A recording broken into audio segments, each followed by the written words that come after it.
తెలియపరుస్తున్నాను. మరి ప్రేమతో నన్ను ఆహ్వానించి మీ మధ్య దేవుని వాక్యాన్ని ప్రకటించడానికి సమయం ఇచ్చిన దైవజనులు మరి పాస్టర్ బెన్నియాయి గారికి కూడా నా యొక్క ప్రత్యేకమైన వందనాలు, అలాగే పాస్టర్ గారికి కూడా నా యొక్క ప్రత్యేకమైన వందనాలు తెలియపరుస్తూ ఉన్నాను.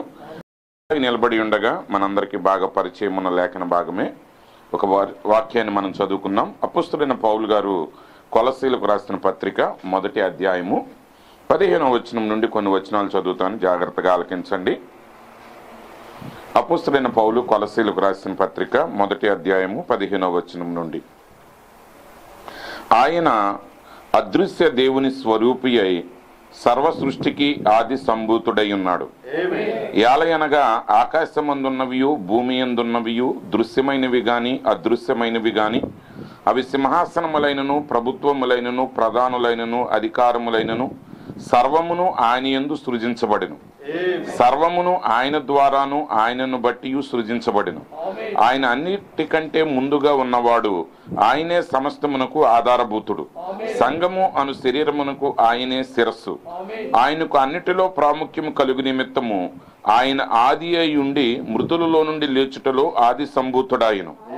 ఆయన యందు సర్వసంపూర్ణత నివసింపవలెననియు ఆయన శిలువ రక్తము చేత సంధి చేసి ఆయన ద్వారా సమస్తమును, అవి భూలోకమందున్నవైనను పరలోకమందున్నవైనను వాటినన్నిటినీ ఆయన ద్వారా తనతో సమాధానపరుచుకొనవలెనని తండ్రి అభిష్టమాయను. మరియు గతకాలమందు దేవునికి దూరస్తులను మీ దుష్క్రియల వలన మీ మనస్సులో విరోధ భావమును గలవారునై ఉండిన మిమ్మును కూడా తన సన్నిధిని పరిశుద్ధులుగాను నిర్దోషులుగాను నిరపరాధులుగాను నిలవబెట్టుటకు ఆయన మాంసయుక్తమైన దేహమందు మరణము వలన ఇప్పుడు మిమ్మును సమాధానపరిచెను. పునాది మీద కట్టబడిన వారై స్థిరముగా ఉండి మీరు విన్నట్టియు ఆకాశం క్రింద ఉన్న సమస్త సృష్టికి ప్రకటింపబడినట్టియు ఈ సువార్త వలన కలుగు నిరీక్షణ నుండి తొలగిపోక విశ్వాసమందు నిలిచి ఉండిన ఎడల ఇది మీకు కలుగును. పౌలను నేను ఆ సువార్తకు పరిచారకుడనైతిని. ప్రభు ఈ వాక్య భాగమును దీవించును గాక. ఆమేన్. ప్రార్థన చేసుకుందాం. మహోన్నతుడ మహాగణుడ సర్వాధికారి యేసయ్యా, నీ పరిశుద్ధమైన నామానికి వందనాలు, స్తోత్రాలు నాయన.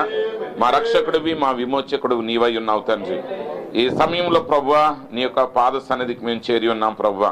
కల్వరి శిలువలో మా కొరకు కార్చబడిన పరిశుద్ధమైన రక్తం ద్వారా నీ కృపా సన్నిధిని మేము చేరి ఉన్నాం తండ్రి. ప్రభువా నీ వాక్యం ద్వారా మాతో మాట్లాడండి తండ్రి. నాయన మేము ఆ వాక్యాన్ని చదవగలమే గాని ఆ ప్రత్యక్షతనిచ్చువాడు నీవై ఉన్నావు ప్రభువా. ఇదిగో ప్రభువా, నా నోట నుండి పలకబడే ప్రతి మాట పునరుద్ధాన శక్తి ద్వారా ప్రకటించబడుచు ఉండగా ఆ మాటలు నీ బిడ్డల హృదయాల్లో గొప్ప కార్యము చేయనట్లుగా మీరే సహాయం చేయమని మేము ప్రార్థిస్తున్నాం తండ్రి. మహిమ పొందండి. యేసుక్రీస్తు పరిశుద్ధ నామంలో ప్రార్థిస్తున్నాం తండ్రి. ఆమేన్. ఆమేన్. కూర్చోనండి.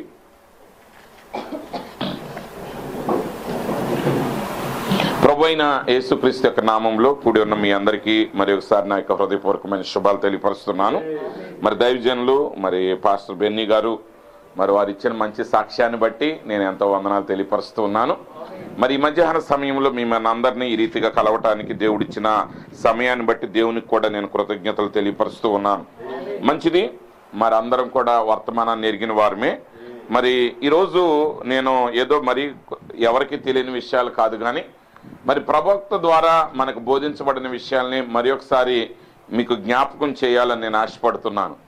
ఈరోజు నా యొక్క అంశం ఏంటంటే, మరి నా యొక్క అంశము వధువు ప్రత్యక్షపరచబడిన దేవుని మర్మమై ఉన్నది.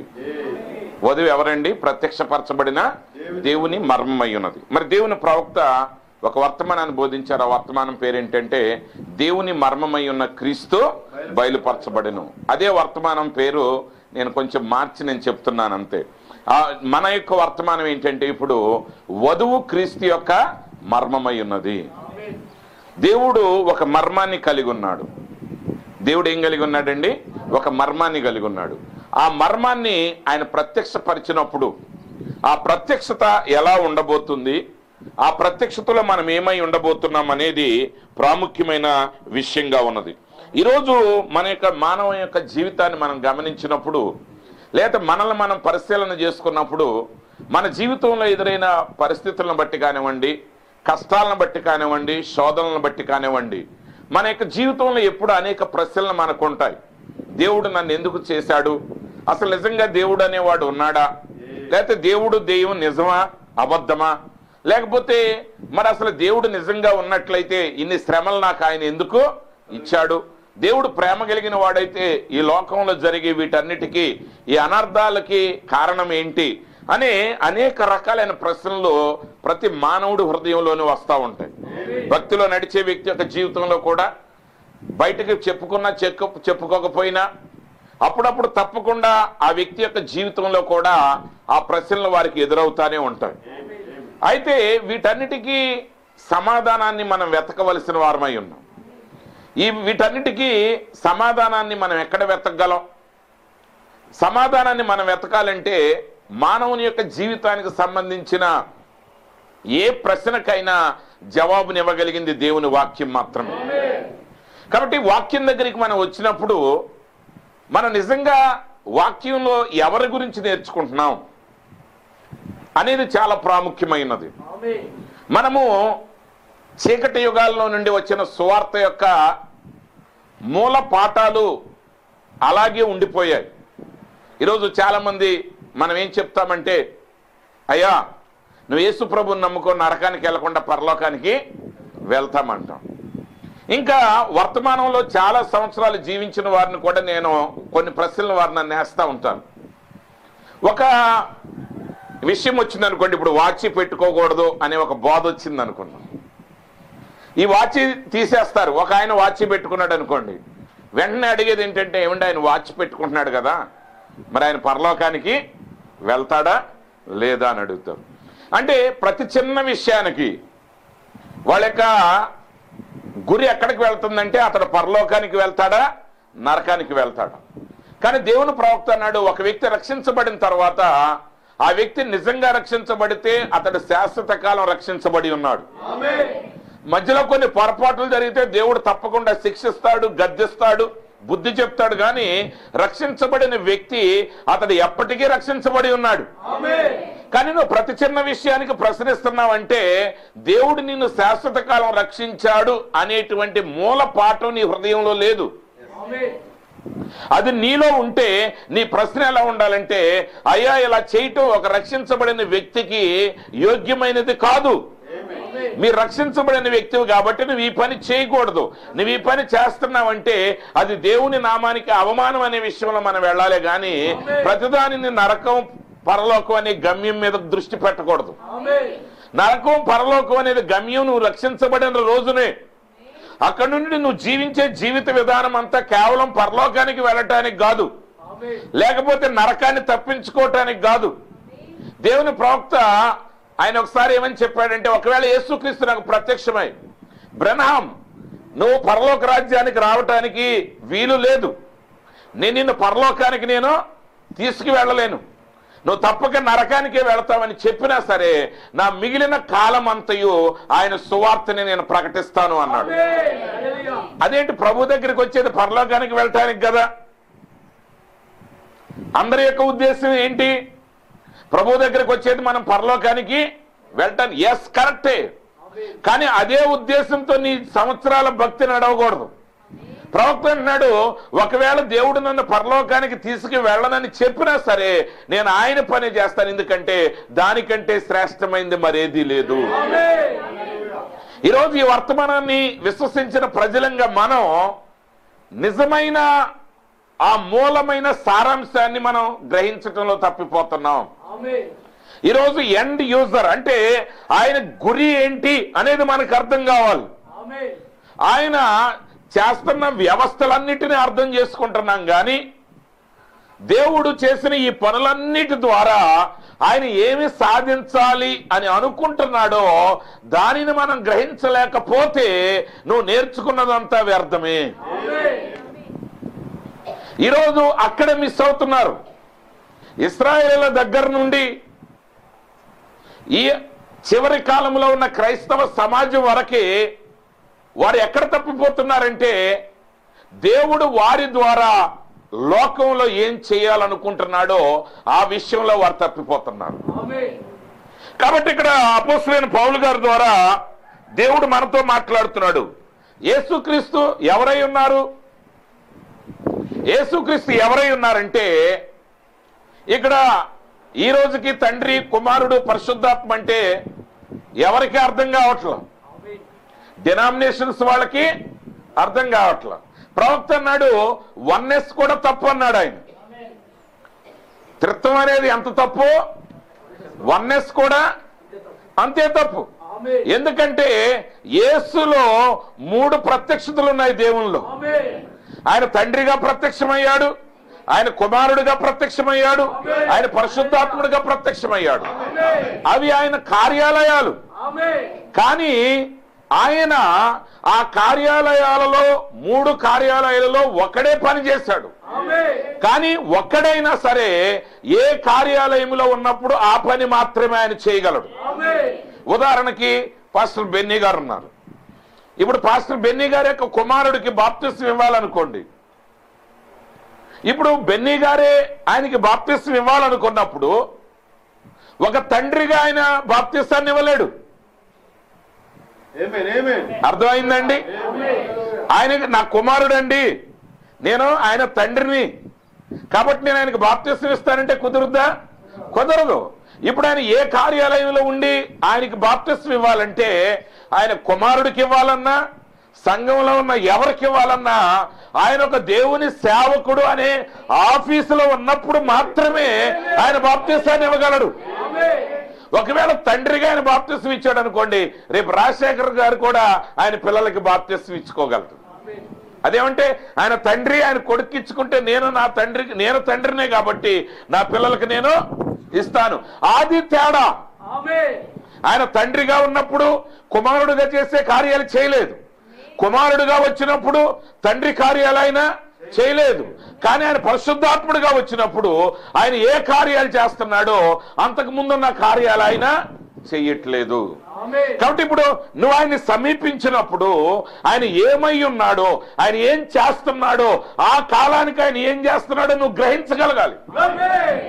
అది నువ్వు గ్రహించలేకపోతే నువ్వు తప్పిపోతావు. కాబట్టి ఇప్పుడు యేసు ఎవరు? ఇక్కడ ఆయన చెప్తున్నాడు ఆయన అదృశ్య దేవుని యొక్క స్వరూపి అయి. అంటే మాటలో చెప్పాలి అంటే దేవునికి ఒక రూపం లేదు. దేవుడు అదృశ్యుడై ఉన్నాడు. దేవుడు ఎవరో సమీపింపరాని తేజస్సులో ఉన్నాడు. ఆయన్ని చూడటం ఎవరికి అసాధ్యం, ఆయన్ని గ్రహించటం ఎవరికి అసాధ్యం. యేసుక్రీస్తు శరీరధారిగా మన మధ్య తిరిగితేనే ఆయన అర్థం చేసుకోవటం ఎవరికి అర్థం కుదరలేదు.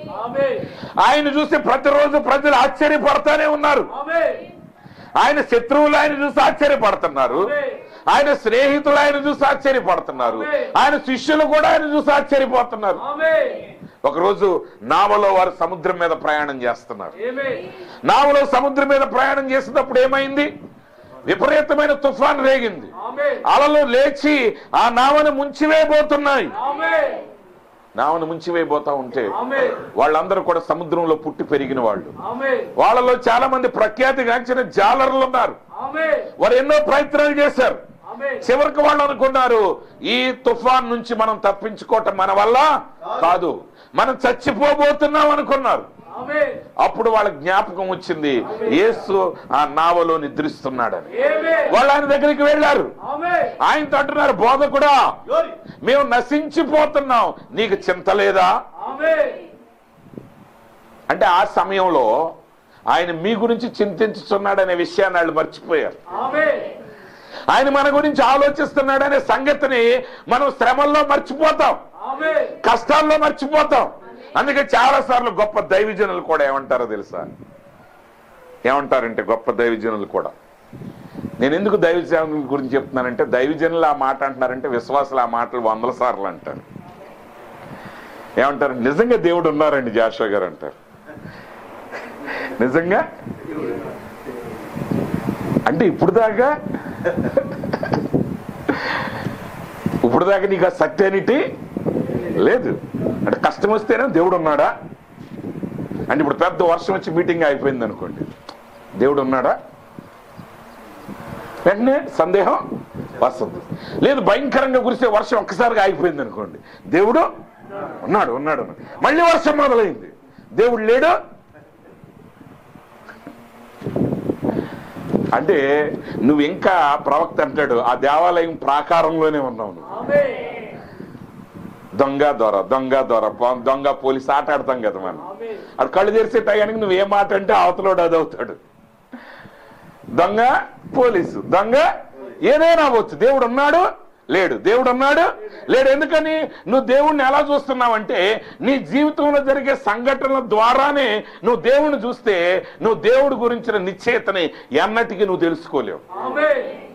వాళ్ళు అంటున్నారు, బోధకుడా మేము నశించిపోతున్నాం, నీకు చింత లేదా? ఆయన వెంటనే కోపం వచ్చింది. ఆయన అంటున్నాడు, నేను చక్కగా నిద్రపోతుంటే అనవసరంగా నన్ను లేపారు. అల్ప విశ్వాసులారా ఎలా సందేహించింది. సహజంగా దేవుడు ఏం చేయాలి, యేసు ప్రభు ఏం చేయాలి?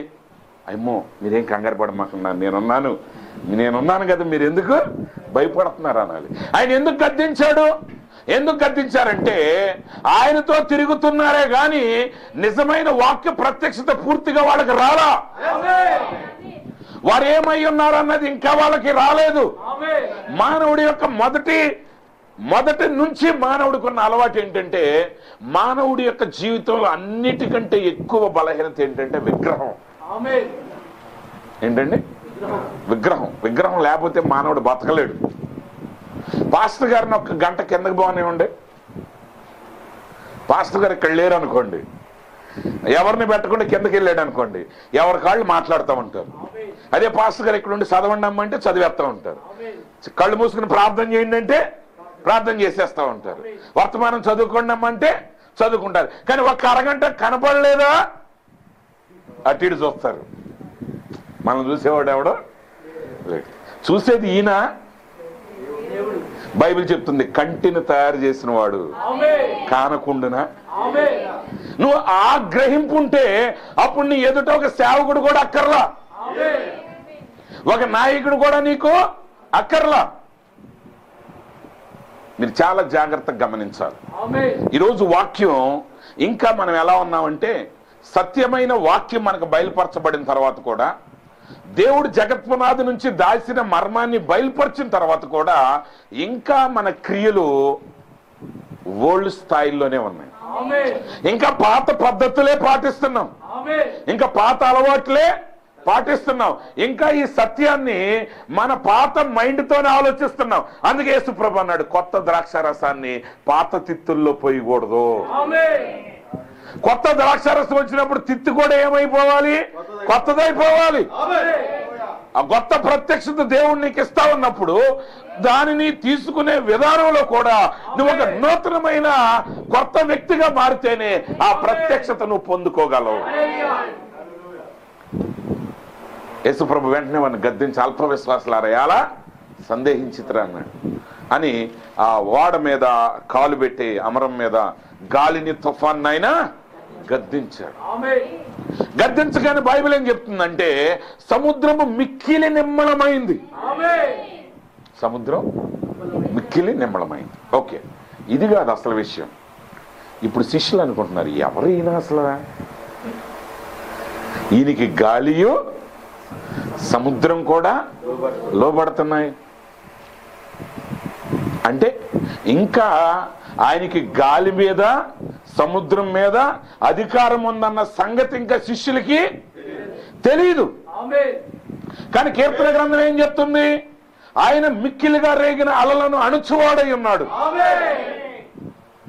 కానీ ఆ ప్రత్యక్షత ఆయనలో ఉందనే సంగతి వాళ్ళకి గ్రహించి ఉంటే వాళ్ళు ఆశ్చర్యపోయేవాళ్ళు కాదు.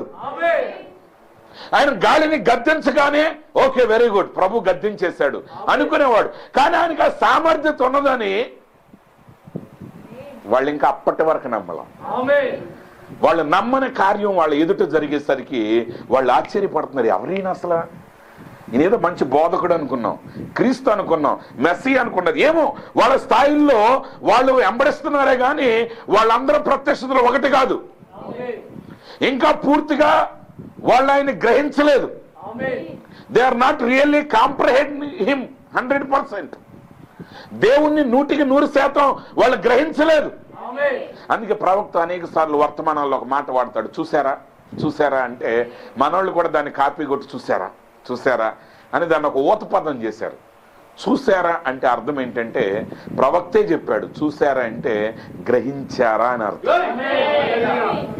చూసారా అంటే గ్రహించారా, నేనేం చెప్పాను మీరు గ్రహించారా. ప్రవక్త ఒక మాట చెప్పినప్పుడల్లా ఆయన పదం వాడుతున్నాడంటే దాని అర్థం ఏంటంటే మీరు ఇక్కడ గ్రహించారా, ఆమేనని చెప్పడం ముఖ్యం కాదు. అక్కడ మీరు గ్రహించాలి. నువ్వు నిజంగా గ్రహిస్తే ఆ గ్రహింపు నీకు వస్తే ఆ గ్రహింపు నేనేం చేస్తుందంటే నీ జీవితాన్ని మార్చివేస్తుంది. ఇప్పుడు యేసుక్రీస్తు ఎవరై ఉన్నాడు? ఆయన అదృశ్య దేవుని యొక్క స్వరూపి. అంటే దేవుడు అదృశ్యుడిగా ఉన్నాడు. ఆయన గుణలక్షణాలు అదృశ్యమైనవి, అవి అనంతమైనవి.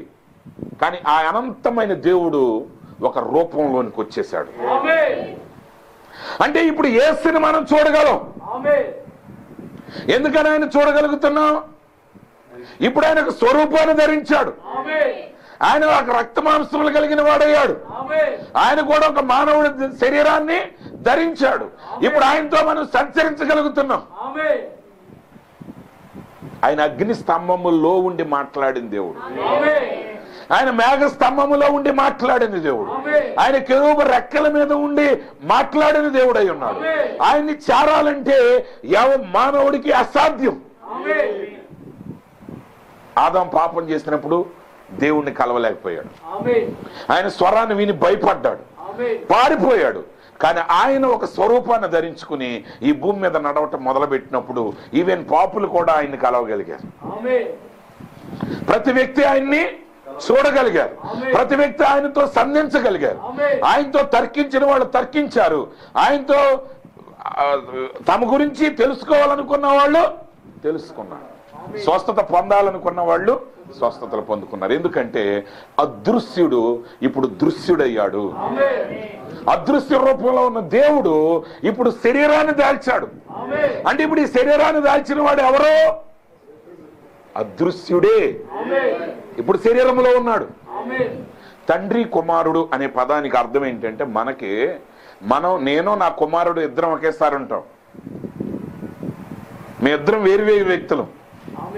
మేమిద్దరం కూడా వేరు వేరు వ్యక్తులమే. అందుకే యేసు ప్రభు నేను నా తండ్రి ఒక్కటై ఉన్నాం అన్నప్పుడు మానవులకి అర్థం కావట్లా. వాళ్ళు ఏమనుకుంటున్నారంటే తండ్రి కుమారుడు వేరు వేరు కాబట్టి తండ్రి కుమారుడు వేరు వేరు అంటున్నారు. తండ్రిని కుమారుడిని ఒప్పుకొనని వాడే అంత్యక్రీస్తు. వాళ్ళు ఏమంటున్నారంటే ఇదిగో బ్రహ్మీలు తండ్రిని కుమారుణ్ణి ఒప్పుకోవట్లేదు. ఇక్కడ విషయం ఏంటంటే తండ్రి కుమారుడిగా మారాడు. యూదుల యొక్క ఆచార ప్రకారంగా ఆ భాష యొక్క అర్థం ఏంటంటే తండ్రి కుమారుడిగా మారటం అంటే ఆయన ఏమవ్వాలనుకున్నాడో ఆ రూపంలోనికి మారినప్పుడు ఆయన కుమారుడై ఉన్నాడు. గొంగళి పురుగు సీతాకు చిలకగా మారింది. రెండు వేరు వేరా ఒకటేనా? ఒకటే. కానీ రెండు వేరు వేరు జాతులు, వేరు వేరు జీవులు, వేరు వేరు లక్షణాలు. కానీ ఇది ఈ స్వరూపాన్ని విడిచి మరొక స్వరూపంలోనికి వచ్చింది. ఇది నీ కంటికి కనబడుతుంది కాబట్టి ఒకటంటున్నావు. కానీ అదృశ్యుడైన దేవుడే శరీరం దాల్చి వచ్చినప్పుడు ఆయన కుమారుడిగా పిలువబడ్డాడంటే అక్కడ ఇద్దరున్నారని కాదు. ఆయన తన రూపాన్ని మార్చుకుని మరొక రూపంలో ప్రత్యక్షమయ్యాడు. ఆ ప్రత్యక్షమైన రూపమే కుమారుడు రూపం. ఇది నువ్వు తండ్రి కుమారుడు అనే మన పదాలు వాడితే అది నీకు అర్థం కాదు. నువ్వు ఆయన అర్థం చేసుకోవాలంటే నీ జ్ఞానాన్ని, నీ యొక్క ఆధ్యాత్మిక స్థితిని హెచ్చింపులోనికి రావాలి. నువ్వు ఇలాగే మాట్లాడుతూ ఉంటే ఆ మాటలు విన్నప్పుడు వర్తమానంలో ఉన్న వాళ్ళకి కూడా కొన్నిసార్లు డౌట్స్ వస్తాయి. ఎందుకు డౌట్స్ వస్తాయి అంటే నువ్వు దాన్ని అర్థం చేసుకోవాల్సిన స్థాయిలో అర్థం చేసుకోవాలి. మన దేశంలో రక్త సంబంధి మా సొంత అన్నండి అంటారు. రక్తం పంచుకుని పుట్టినవాడు అంటారు. అంటే దాన్ని ఇంగ్లీష్లో తర్జుమా చేయాలంటే బ్లడ్ బ్రదర్, లేకపోతే ఓన్ బ్రదర్ అంటారు. కానీ ఆఫ్రికా దేశంలో బ్లడ్ బ్రదర్ అంటే ఒక తల్లికి పుట్టినోళ్ళు కాదు, ఒక తండ్రికి పుట్టినోళ్ళు కాదు, అసలు ఒక కులం అవ్వక్కర్లాళ్ళు. అంటే కులం అనే పదం వాడని యాక్చువల్గా అక్కడ ట్రైబ్స్ ఉంటారు.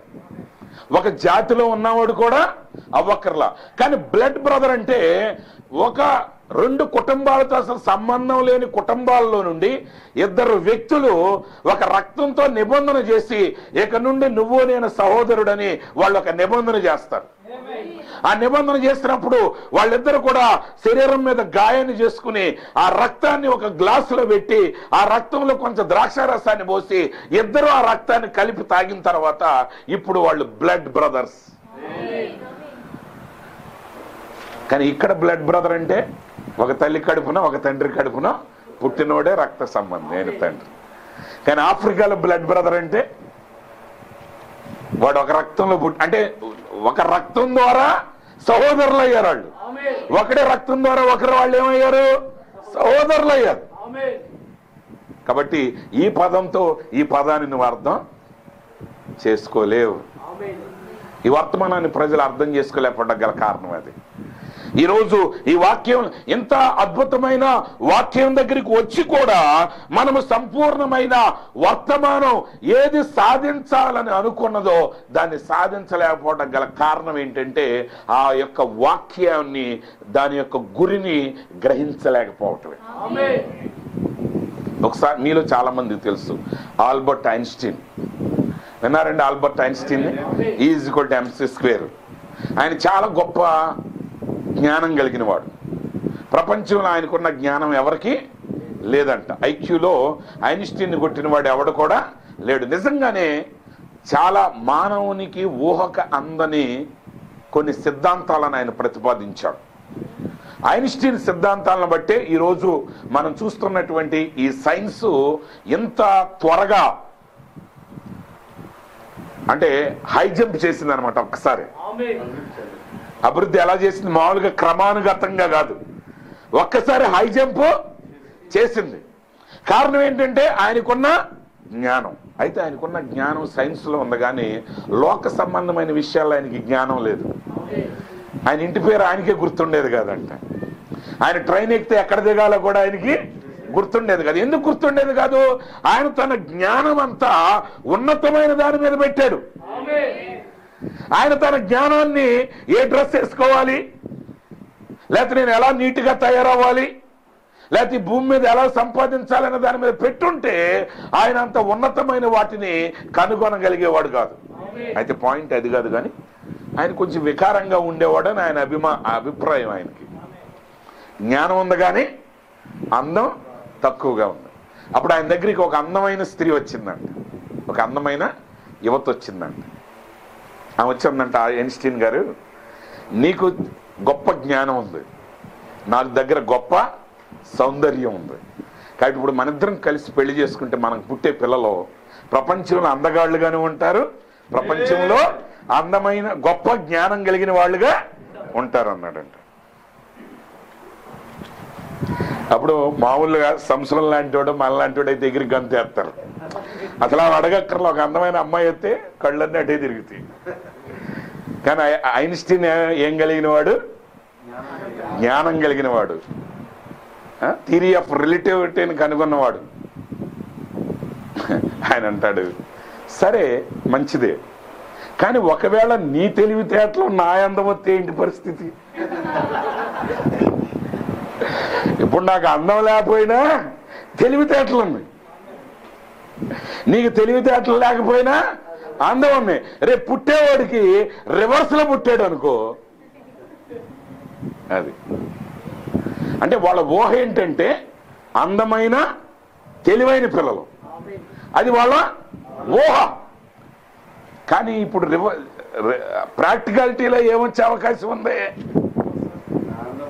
నా అందం వచ్చి నీ తెలివితేటలు వస్తే ఇంకెందుకు పనికిరాడు. ఇప్పుడు సమస్య ఏమవుతుందంటే ప్రతి తరంలోనూ దేవుడు ఒకటి చేయాలనుకుంటే వీళ్ళు ఇంకోటే కూర్చుంటున్నారు. ఒక్క వాక్యం ఒక్క ప్రవక్త ద్వారా నిజమైన వర్తమానం దగ్గరికి దేవుడు మనల్ని పిలిస్తే వందల గ్రూపులు, చిన్న చిన్న సిద్ధాంతాలు, భేదాలు, దెబ్బలాట్లు. అసలు దేవుడు చేయాలనుకున్నది ఏంటి?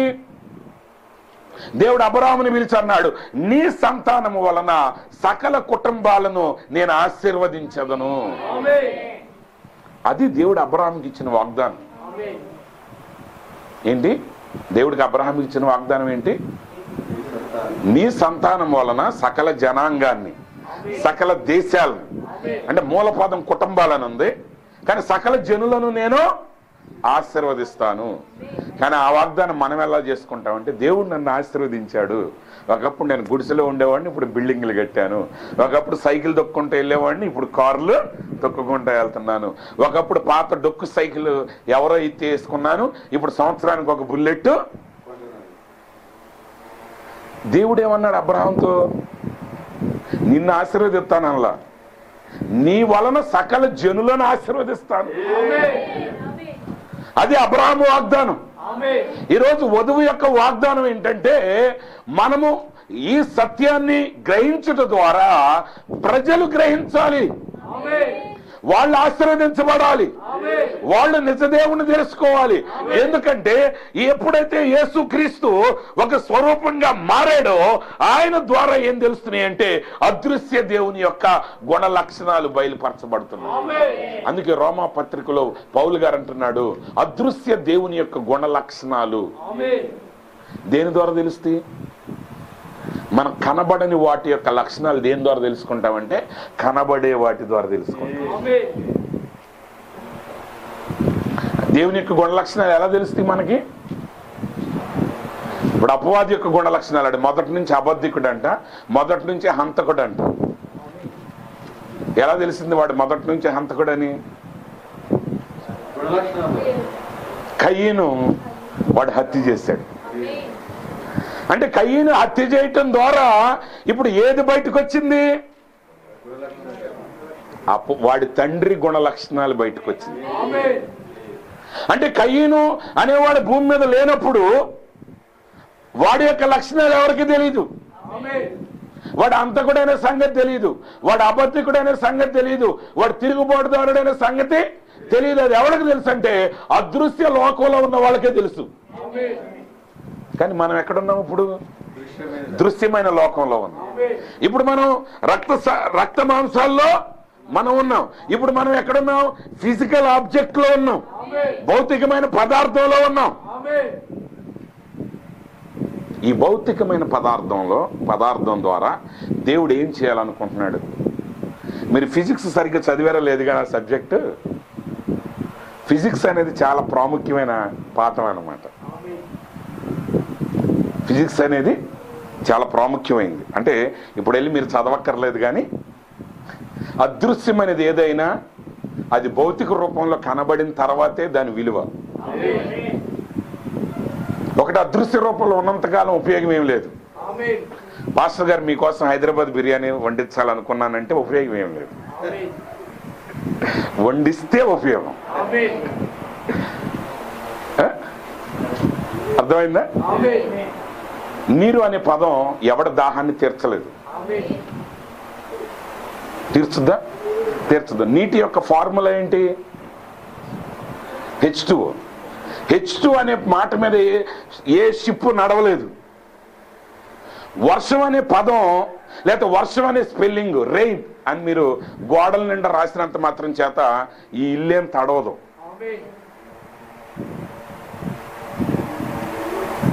అది పద రూపంలో ఉన్నంతకాలం, అది కెమికల్ ఫార్ములాలో ఉన్నంతకాలం అది ఏమీ సాధించలేదు.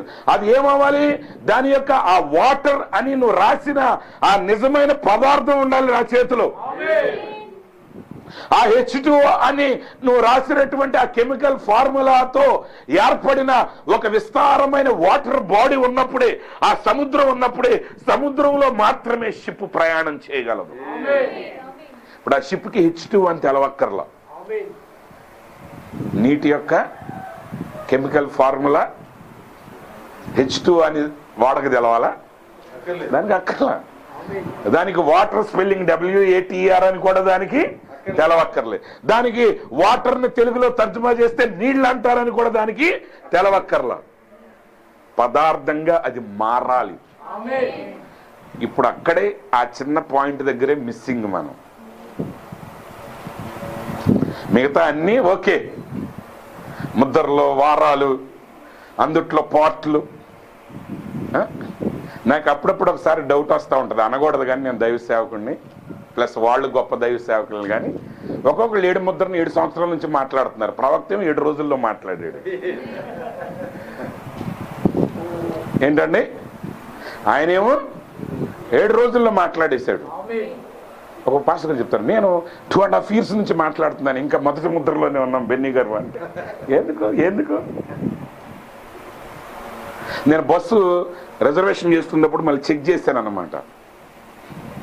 అంటే కరెక్ట్గా టయానికి వెళ్ళే బస్సు ఏది, వెళ్ళని బస్సు ఏది. కొన్ని బస్సులు లాస్ట్ వీక్ వాటి యొక్క స్టాటిస్టిక్స్ చూపిస్తుంటే కొన్ని 3.5 గంటల లేట్లు, 4.5 గంటల లేట్లు అని చూపిస్తుంటే నేను తక్కువ లేట్ ఉన్న బస్సుని ఎంచుకున్నాను.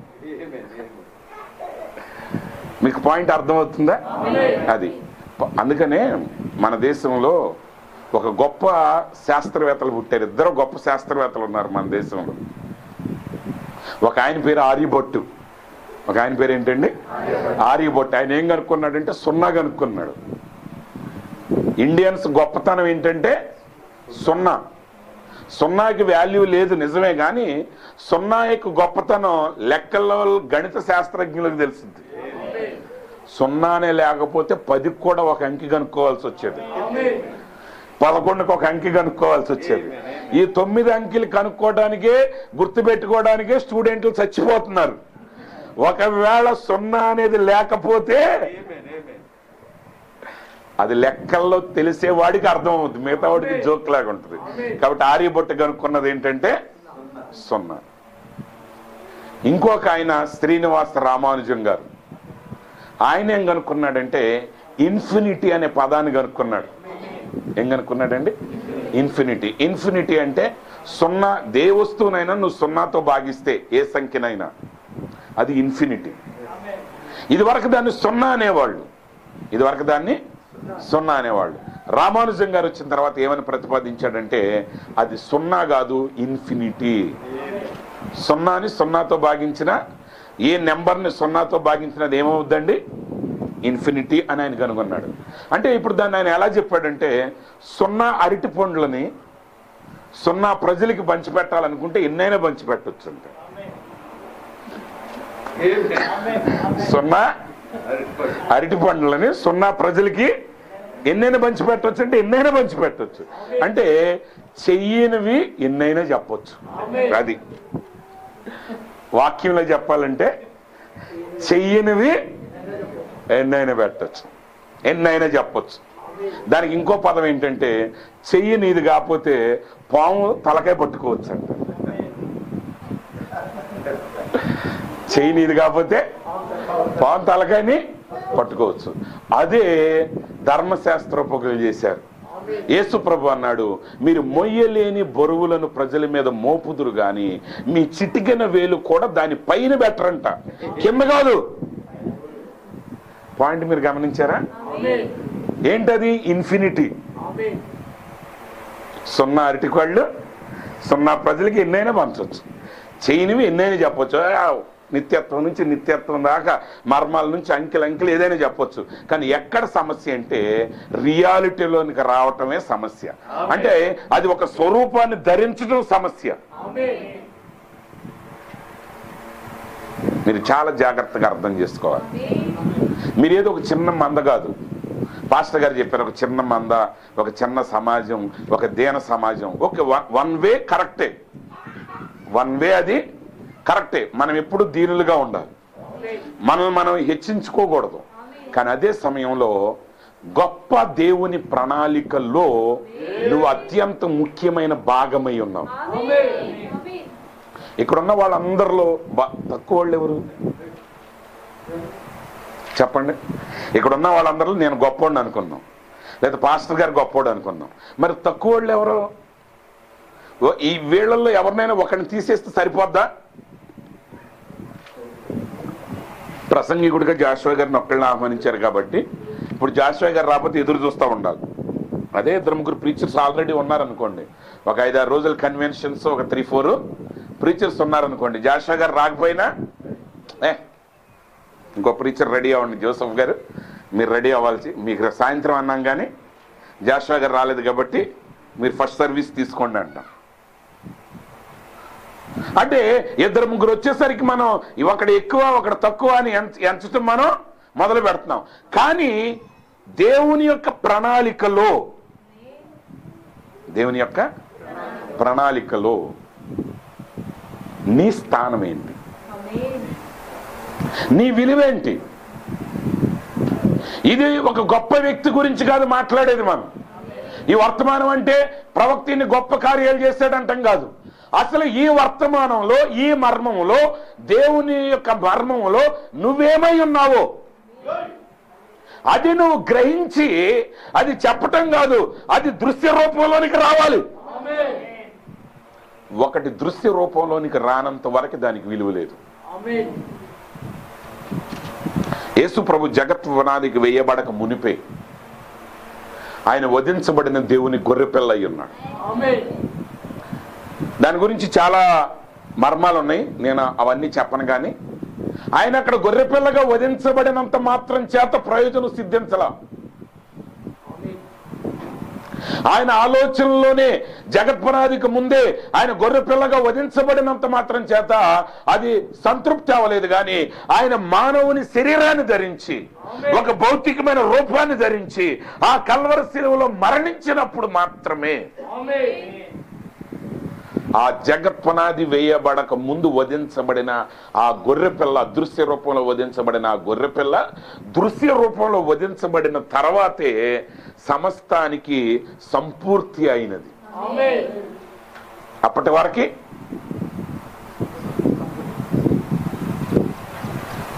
అవి కూడా అవసరమైనవి, ఆ బలులు అవసరమైనవి. కానీ ఆ బలుల కంటే ముందే ఆయన వధించబడ్డాడు. అర్థమవుతుందండి? కానీ ఎక్కడ వధించబడ్డాడు? అదృశ్య రూపంలో వధించబడ్డాడు. కానీ అదృశ్య రూపంలో వధించబడితే ఉపయోగం లేదు. ఆ అదృశ్య రూపంలో అంటే ఇంక చెప్పాలంటే ఆ ఇన్విజిబుల్ రేలంలో వధించబడిన ఆ గొర్రెపిల్ల ఇప్పుడు భౌతికమైన రూపంలోనికి వచ్చి వధించబడితేనే ఆ కార్యం సంపూర్తి అవుతుంది. కానీ ఇప్పుడు యేసుక్రీస్తు ఏమై ఉన్నాడంటే ఆయన అదృశ్య దేవుని యొక్క స్వరూపము. He is the image of invisible God. ఇప్పుడు ఆయన్ని చూడగలుగుతున్నాం. మరి వధువు అంటే యేసుక్రీస్తుని గురించి అక్కడ చాలా వివరించాడు ఆయన. ఆయన చాలా చక్కగా చెప్తున్నాడు, జాగ్రత్తగా వినండి. ఆయన అదృశ్య దేవుని స్వరూపి అయి సర్వ సృష్టికి ఆది సంభూతుడే అయి ఉన్నాడు. ఏలయనగా ఆకాశమందున్నవియు భూమి అందున్నవియు దృశ్యమైనవి గాని అదృశ్యమైనవి గాని అవి సింహాసనములైనను ప్రభుత్వములైనను ప్రధానులైనను అధికారములైనను సర్వమును ఆయన యందు సృజించబడెను, సర్వమును ఆయన ద్వారాను ఆయన బట్టి సృజించబడెను.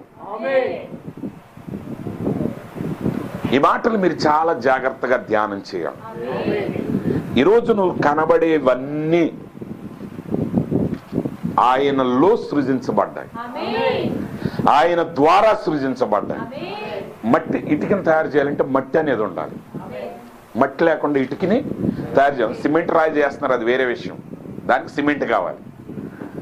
సిమెంట్ ఇసుక లేకుండా సిమెంట్ రాయి తయారు చేయలేరు. ఎందుకంటే ఈ తరం ఏంటంటే ఒక జవాబు ఒక కోణంలో చెప్తుంటే అడ్డంగా ఇంకో మాట చెప్తారు కాబట్టి నేను చెప్పాల్సి వస్తుంది. అంటే మట్టి అనేది లేకపోతే ఏం లేదు, ఇటుక అనేది లేదు. కానీ మట్టిని మట్టి రూపంలో ఉంచి నువ్వు గోడ కడితే కట్టిన రోజులు ఉన్నాయి. కానీ ఆ మట్టి గోడలు వర్షం వస్తే కరిగిపోయాయి. కానీ ఇప్పుడు ఆ మట్టిని ఒక ప్రాసెస్ చేసి దాన్ని ఇటుకగా చేసి దాన్ని కాల్చిన తర్వాత దాన్ని కడితే ఎంత వర్షం వచ్చినా నిలబడుతుంది. అంటే దాని రూపం మారుస్తున్నాడు దేవుడు. ఇప్పుడు యేసుక్రీస్తులోనే ఇవన్నీ ఉన్నాయి. అంటే నువ్వు చూసేవన్నీ ఎక్కడి నుంచి వచ్చినాయి? క్రీస్తులో నుండే వచ్చింది. అంటే నువ్వు చూసేవి సమస్తము ఆయనలో నుండే వచ్చాయి. దానికి వాక్యం ఏం చెప్తుందంటే ప్రకటన గ్రంథంలోనికి వద్దాం, 1వ అధ్యాయం.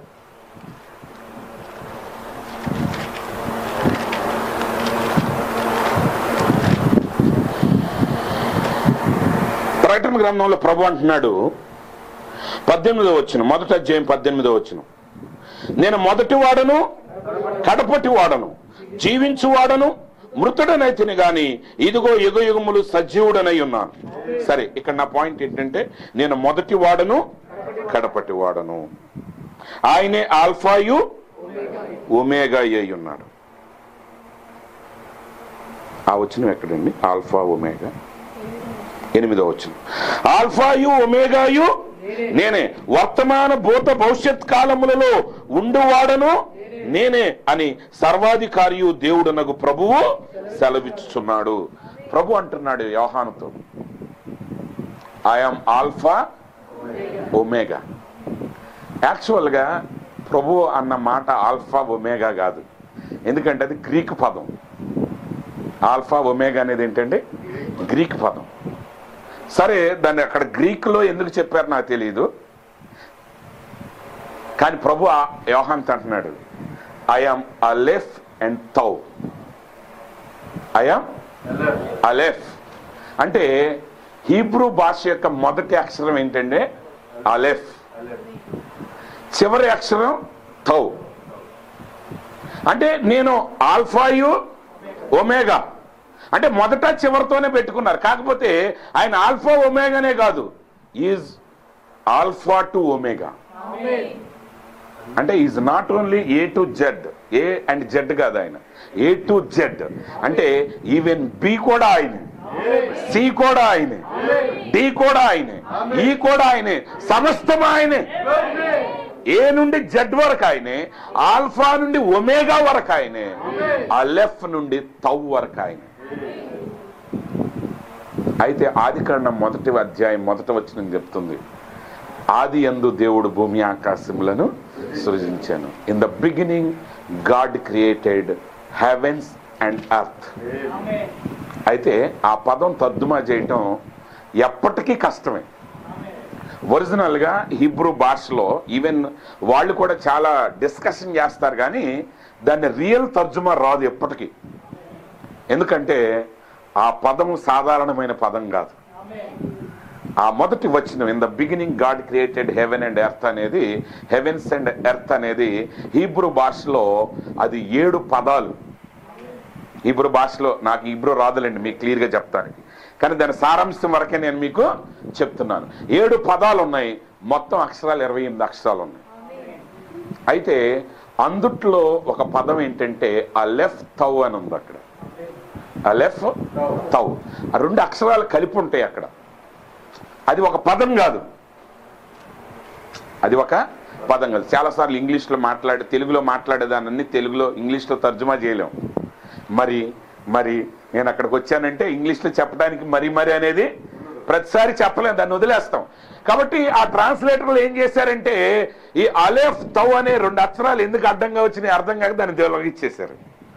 తొలగించి ఏం చేశారు, తొలగించినప్పుడు ఏమొచ్చిందంటే అర్థం in the beginning God created heavens and earth.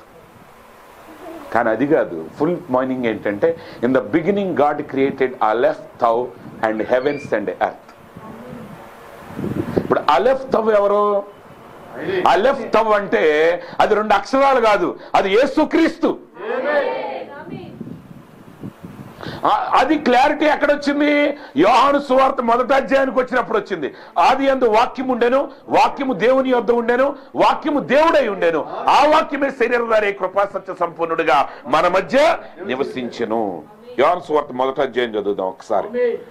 ఆది యందు వాక్యము ఉండెను, వాక్యము దేవుని యొద్ద ఉండెను, వాక్యము దేవుడై ఉండెను, ఆయన ఆది యందు దేవుని యొద్ద ఉండెను, సమస్తమును ఆయన మూలముగా కలిగి ఉన్నది ఏది ఆయన లేకుండా కలగలేదు. ఆయనలో జీవం ఉండెను, ఆ జీవము మనుషులకు వెలుగై ఉండెను.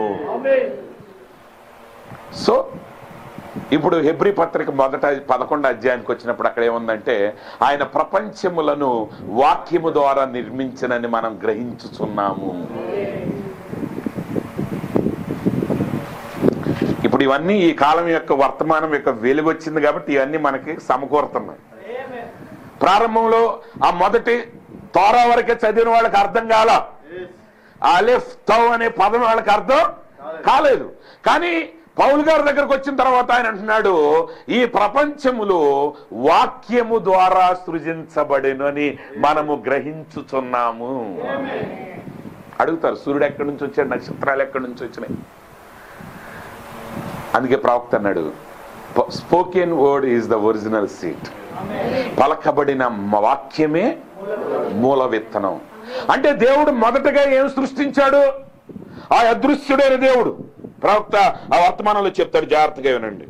దేవుని మర్మమైన క్రీస్తు బయలుపరచబడిన అనే వర్తమానంలో ఆయన ప్రవక్త ఏమంటాడంటే, ఒక మాట జాగ్రత్తగా వినండి, చదువుతాను. నాకు మొత్తం చదవటానికి కుదరదు, కానీ మీరు ఇంటికి వెళ్ళిన తర్వాత మీరు దాన్ని కంప్లీట్గా ఒకసారి చదవండి. 48వ పారాగ్రాఫ్, అంటే ఆ పారాగ్రాఫ్ కాదు, ఇది మన ఈ యాప్, ఏం యాప్ ఇది? టేబుల్ యాప్లో 48. ప్రభు అయిన యేసు వారి సంపూర్ణత అయిన వాక్యముతో, ఒక్క నిమిషం అది కాదు,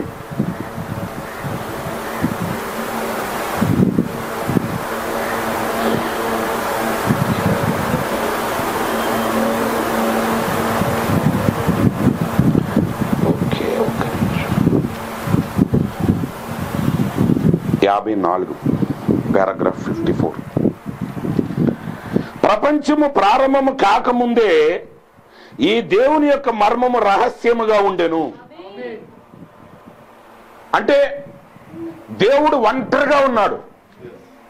ప్రవక్త ఏం చెప్పాడంటే, దేవుడు దేవుడుగా లేని ఒక కాలం ఉందన్నాడు ఆయన. ఈ మాట చెప్తే డెనామినేషనల్ బుర్రలన్నీ పగిలిపోతాయి. అందుకే మీరు ఒక విషయం గుర్తుపెట్టుకోండి ఎప్పుడు కూడా. నికోదేముతో యేసు ప్రభు ఏమన్నారంటే, ఒకడు నీటి మూలంగా జన్మించితేనే గాని దేవుని రాజ్యాన్ని చూడనేరడు అన్నాడు. అంటే దాని అర్థం ఏంటి? చూసారా అంటే చెప్పాను ఇందాక, మీరు మర్చిపోయారు దాన్ని మీరు. అంటే ఒకడు దేవుని రాజ్యాన్ని గ్రహించాలంటే వాడు నీటి మూలంగా జన్మించాలి. ఒకడు బాప్తీసం పొందితేనే కొన్ని వాక్యాలు అడిగి అర్థమవుతాయి, లేకపోతే అడిగి అర్థం కాదు. ఒక్కొక్కరు వచ్చి కూర్చుని మొత్తం అడుగుతూ ఉంటారు. ఆదికాండం, ప్రకటన గ్రంథం, దానియేలు గ్రంథం అడుగుతూ ఉంటే మన వాళ్ళు చెప్తూ ఉంటారు. యేసు ప్రభు నేను 100 ప్రశ్నలు అడిగాను అన్న, ముందే నీటి బాప్తిసం పొందవా? ఒక నీటి మూలంగా జన్మించితేనే వాడు దేవుని రాజ్యం అనేది చూస్తాడు, గ్రహిస్తాడు. ఒకడు ఆత్మ మూలంగా జన్మించితేనే గాని అందులో ప్రవేశిస్తాడు. దేవుడు మన పోలిక చొప్పున మన స్వరూపం ముందు అన్నాడు. ఇప్పుడు అది అందరూ అడిగేది, దేవుడు అక్కడయ్యా ముగ్గురు, దేవుడు ఎవరితో చెప్పాడు. ఒకసారి ఒక పాస్టర్ గారు ఎట్లాగే మీటింగ్ అయిన తర్వాత ఒక 4-5 పాస్టర్ల గారు వచ్చి, అన్న డెనామినేషనల్ పద్దాకి ఈ వాక్యం చెప్తున్నారు, ఈ వాక్యం యొక్క అర్థం ఏంటో అసలు ఎవరితో అన్నాడు ఆయన అన్నాడు. నేను అన్నాను, అసలు నీకు తెలుసా ఎవరితో అన్నాడు? వాడు పద్దాకి అడగటం, నువ్వు వచ్చి అందరినీ ఇక్కడ నువ్వు అడగటం అసలు ఏంటి? Non sense. మీరు డెనామినేషన్ వాళ్ళతో ప్రతి పాయింట్ మీరు డిస్కస్ చేయమాకండి, ఎందుకంటే అది వాళ్ళకి అర్థం కాదు, వాళ్ళు చచ్చిపోతారు. నువ్వు అప్పుడే పుట్టిన పిల్లకే హైదరాబాద్ బిర్యానీ తీసుకొచ్చి పెడితే ఏమవుద్ది? అంతే. అక్కడ నేను అన్నాను ఆ పాస్టర్ గారితో, నిజంగా నేను అందుట్లో ఉన్నా చెప్తే నువ్వే నీ మైండ్ పగిలిపోద్ది ముందు, మీరే ఒప్పుకోరు. ఇంకా లోపలికి వెళ్తే నేను అందుట్లోకి మీకు అర్థం కావడానికి చాలా సమయం పడుతుంది. అంది కాబట్టి వాళ్ళు అడగటం, మనమేమో ఏదో చెప్పటం మానేయండి. అర్థమైందా? ఈ వాక్యం అందరికి అర్థం కాదు. It takes lot of time. ఆదికాండం నుంచి హెబ్రీ పత్రిక రాసేదానికి ఎంత సమయం వచ్చింది? ఎన్ని వేల సంవత్సరాలు పట్టింది. యోహాను పత్రిక రాసేదానికి ఎంత సమయం పట్టింది? యోహాను పత్రిక వస్తే గాని ఆ వదిలేసిన అలెఫ్ టౌ యొక్క అర్థాన్ని యోహాను బయటికి తీశాడు. వాళ్ళకి అర్థం కాల. యాక్చువల్ గా పదాన్ని ఇంకొక తర్జుమా ఉంది.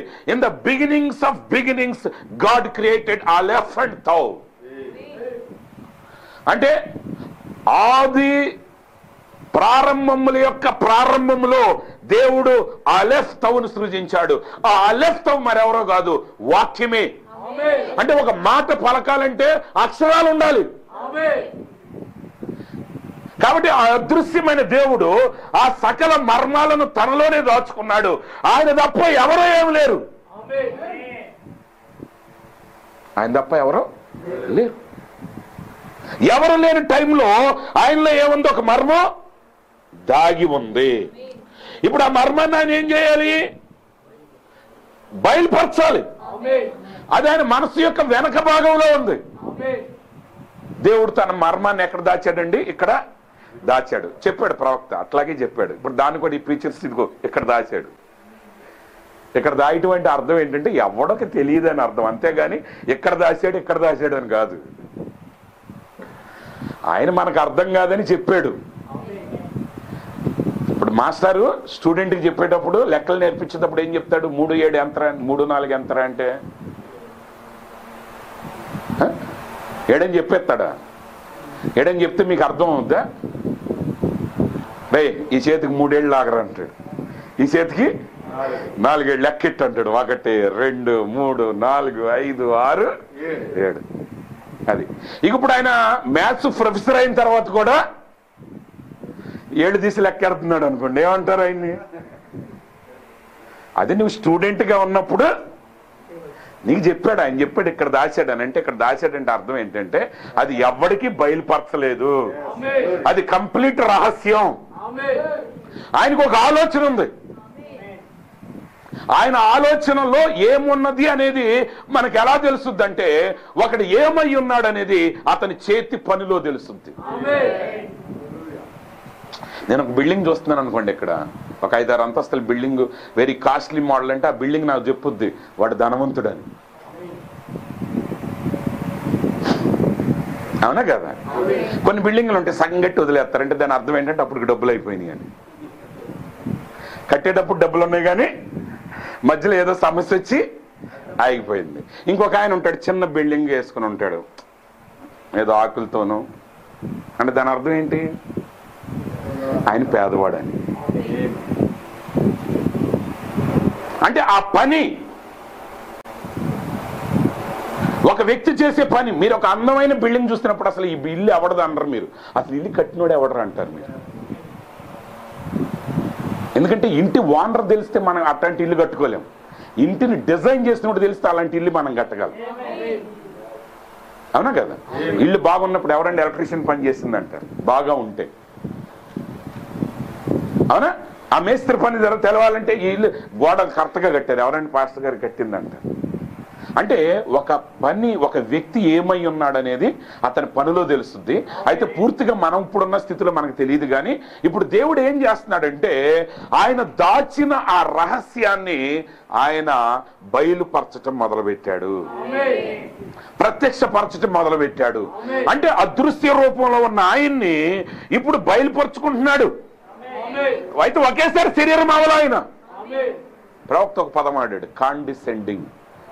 ఈ కాండిసెండింగ్ హిమ్సెల్ఫ్ అంటే ఆయన తనను తాను హీనపరుచుకున్నాడు, తగ్గించుకున్నాడు. తగ్గించుకోవటం కదా, హీనపరుచుకోవటం అనే పదం అసలు ఒరిజినల్ పదం. అంటే హీనపరుచుకోవటం అంటే ఆయన శక్తిని తగ్గించుకుంటా తగ్గించుకుంటా తగ్గించుకుంటా తగ్గించుకుంటా వస్తున్నాడు. ఎందుకంటే ఆ నిజమైన శక్తిని కనబడితే దాన్ని ఎక్స్ప్లెయిన్ చేయటం ఎవడి వల్ల కాదు. బ్రహ్నాం గారు కూడా ఆయన చూసిందంతా ఎక్స్ప్లెయిన్ చేయాలంటే ఆయన మళ్ళీ ఉపమానాలు వాడాల్సి వచ్చింది, ఆయన పదాలు వాడాల్సి వచ్చింది. ఎందుకు వాడాల్సి వచ్చింది? ఆయన ఎక్స్పీరియన్స్ ని మనకు చెప్పాలంటే మరలా తక్కువ స్థాయిలోనే చెప్పగలగాలి కానీ ఒరిజినాలిటీలో చెప్పలేడు. అందుకే ఏమన్నాడంటే salvation itself is an experience, nobody can explain it అన్నాడు. అంటే రక్షణ అనేది ఒక అనుభవం, దాన్ని ఎవడు వివరించలేడు. దాన్ని మరలా ఇంకొకటి ఎక్స్పీరియన్స్ చేయాల్సిందే. ఆ నిజమైన దైవత్వాన్ని ఎక్స్పీరియన్స్ చేయాలంటే ఇప్పుడు మన ప్రయాణం ఏంటంటే భౌతికమైన స్థితిలో నుంచి ఆధ్యాత్మిక స్థితిలోనికి వెళ్ళాలి. అయితే నా గురి అది కాదు. ఇక్కడ ప్రవక్త అంటున్నాడు ఆ రహస్యాన్ని ఇప్పుడు ఆయన ఏం చేయాలనుకుంటున్నాడు? ఆయన దానిని సాధించ ప్రయత్నించుచుండెను. ఆయనలో ఒక మర్మం ఉంది, అంటే ఆయనలో ఒక గురి ఉంది. ఆ గురి రహస్యంగా ఉంచాడు, కానీ ఆ రహస్యంగా ఆయనలో ఉన్న గురిని ఆయన సాధించాలి అనుకుంటున్నాడు. ఇప్పుడు ఆ సాధించటానికే ఆయన మొదటగా దేవదూతలు సృజించాడు. చాలా మంది ఏమనుకుంటారంటే లూసిఫర్ పడిపోయిన తర్వాత దేవుడు ఆదామును సృష్టించాలనుకున్నాడు అనుకుంటాడు. అప్పుడు రాల ఆలోచనకి ఆయనకి. ఆదామును లూసిఫర్ పతనమైన తర్వాత కాదు ఆదాము ఆలోచన వచ్చింది. ఆదాము ఆలోచన ఆయనలో ఉన్నది కాబట్టే లూసిఫర్ నేను సృజించాడు. ఎందుకంటే ప్రవక్త చెప్పాడు, ఆదిలోనే ఆయన అంతాన్ని ఎరిగిన దేవుడు. ఆయన ఆదిలోనే అంతాన్ని ఎరుగున్నాడు కాబట్టి ఆ అంతాన్ని రావాలంటే ఏం చెయ్యాలనేది అంత మొదలుపెట్టాడు ఆయన. మీరు చాలా జాగ్రత్తగా గమనించాలి. నిజంగా ఈ వాక్యం యొక్క వెలుగులో నీ స్థానాన్ని నువ్వు కంప్లీట్గా గుర్తు పెట్టుకోగలిగినప్పుడు, గ్రహించగలిగినప్పుడు, నేను క్లియర్గా అరటిపండు వలిసి వచ్చినట్టు చెప్పను నేను ఇక్కడ, మీరు చాలా జాగ్రత్తగా గమనించాలి. ఎందుకంటే నీ స్థానాన్ని నువ్వే గుర్తించాలి. నీ స్థానాన్ని నేను గుర్తించాను అనుకో, జోసెఫ్ గారు ఫోటోగ్రాఫర్ అని చెప్తాను, బెన్నీ గారు ఒక పాస్టర్ గారు అంటాను, రాజశేఖర్ గారు ఒక ఎక్స్ మిలిటరీ ఆఫీసర్ అని అంటాను. కానీ నువ్వు గ్రహించగలిగితేనే ఆ అనాది వెలుగుల్లో ఉన్న ఆ దేవుణ్ణి నువ్వు సమీపించగలిగితే, నువ్వు చూడగలిగితే, అప్పుడు ఆయనలో నువ్వేమై ఉన్నావు నువ్వు గ్రహించగలుగుతావు. మనుషులు చెప్పే పేర్లను మీరు అంగీకరించకండి. మనుషులు నీ రూపాన్ని బట్టి చూస్తారు, నీ రంగుని బట్టి చూస్తారు, నీ ఆస్తిని బట్టి చూస్తారు. కానీ నువ్వేం చూడాలంటే ఆయన యొక్క రహస్యమైన మనసులో దాగిన మర్మములో నీ గురించి ఆయనేమనుకుంటున్నాడు గ్రహించిన రోజున నీ నిజమైన స్వరూపాన్ని నువ్వు గ్రహించగలవు. దాన్ని సాధించడానికి నువ్వు ఎన్ని ప్రయత్నాలైనా చేయగలవు. ఆ ప్రత్యక్షత నీకే రావాలి. ఆ ప్రత్యక్షత ఎవరికి రావాలండి? నీకే రావాలి. యేసు ప్రభు వారు ప్రసంగం చేస్తా ఉన్నప్పుడు 1000 మంది ప్రజలు ఆయన దగ్గరికి వచ్చారు. ఆయన అన్నారు, అయ్యా నిన్ను మేము రాజుని చేస్తామండి, నీకు చాలా ఫాలోయింగ్ ఉంది, ప్రజలు నిన్ను వెంబడిస్తున్నారు కాబట్టి నువ్వే రాజు అవ్వచ్చు కదా, నువ్వు వస్తే తిరుగుబాటు చేయడానికి మేము చాలా మంది సిద్ధంగా ఉన్నాం, పిలాతును తోసేస్తాం, హేరోదును తోసేస్తాం, నిన్నే రాజుగా మేము అభిషేకిస్తాం అన్నాడు. కానీ ఆయన అన్నాడు, నశించిన దాన్ని వెతక రక్షించటానికి మనుష్య కుమారుడు ఈ లోకానికి వచ్చాడు. ఆయన వేసులతో భోజనం చేస్తున్నాడు, పాపులతో భోజనం చేస్తున్నాడు, శంకరులతో భోజనం చేస్తున్నాడు. ఆయన అన్నాడు, ఈయనేంటి పాపులతో చేస్తున్నాడు? యేసుప్రభు అన్నాడు, వైద్యుడు రోగులకి అవసరం కానీ ఆరోగ్యవంతులకి అవసరం లేదు. అంతే. ఆయన ఎందుకు వచ్చాడు ఆయనకు తెలుసు. ఆయన వైద్యుడు కాబట్టి ఎవరిని వెతికాడు? ఆయన రోగుల్ని వెతికాడు. వైద్యుడికి విలువ ఎక్కడా? రోగుల దగ్గర. ఆరోగ్యవంతులకి వైద్యుడు అవసరం లేనే లేదు. రక్షకుడు అవసరం ఎవరికి? పాపులకి. పరిశుద్ధులకు అక్కర్లేదు. ఎవరు పరిశుద్ధులు లేరు, కానీ పాపి అని తెలిసిన పాపి కావాలి ఆయన. ఒక చిన్న విషయం చెప్తాను. యేసు ప్రభు అన్నారు, మీకంటే ముందుగా వేశ్యలు దొంగలు పరలోక రాజ్యానికి ప్రవేశిస్తారు. ఎందుకు వేశ్యలు దొంగలు ఎందుకు పరలోక రాజ్యానికి ప్రవేశిస్తారు తెలుసా? అంటే ముందు ఎందుకు ప్రవేశిస్తారంటే, మీరు ఎప్పుడైనా సువార్త వీరుల యొక్క చరిత్రలు కానీ ఉద్యమాలు జరిగిన చరిత్రలు కానీ మీరు చదువుతూ ఉంటే, కొన్ని వందల సంవత్సరాలుగా జరిగిన విషయంలో ఒక కామన్ పాయింట్ ఉంది. ఏంటంటే, ఎక్కడా సువార్త లేని ప్రాంతంలో సువార్థికుడు వెళ్ళినప్పుడు ఆ సువార్థికులను చేర్చుకునే వాళ్ళల్లో మొదటి తరగతి ఎవరంటే వేశ్యలు, దొంగలే. అందుకే మిగిలిన వాళ్ళకి అర్థం కాదు, ఆ వేసి వెళ్తుంది ఆ మతంలోకి, ఇప్పుడు అది ఎట్టంటిదో మాకు. ఇప్పుడు యెహోషువ పంపించాడు వేగుల వారిని. ఎవరు చేర్చుకున్నది? పండితులు చేర్చుకున్నారా? లేకపోతే కులీన వర్గం చేర్చుకుందా? సంపన్న వర్గం చేర్చుకుందా? లేకపోతే వ్యాపార వర్గం చేర్చుకుందా? లేకపోతే యాజక వర్గం చేర్చుకుందా? ఎవరు చేర్చుకున్నారంటే వేసి చేర్చుకుంది.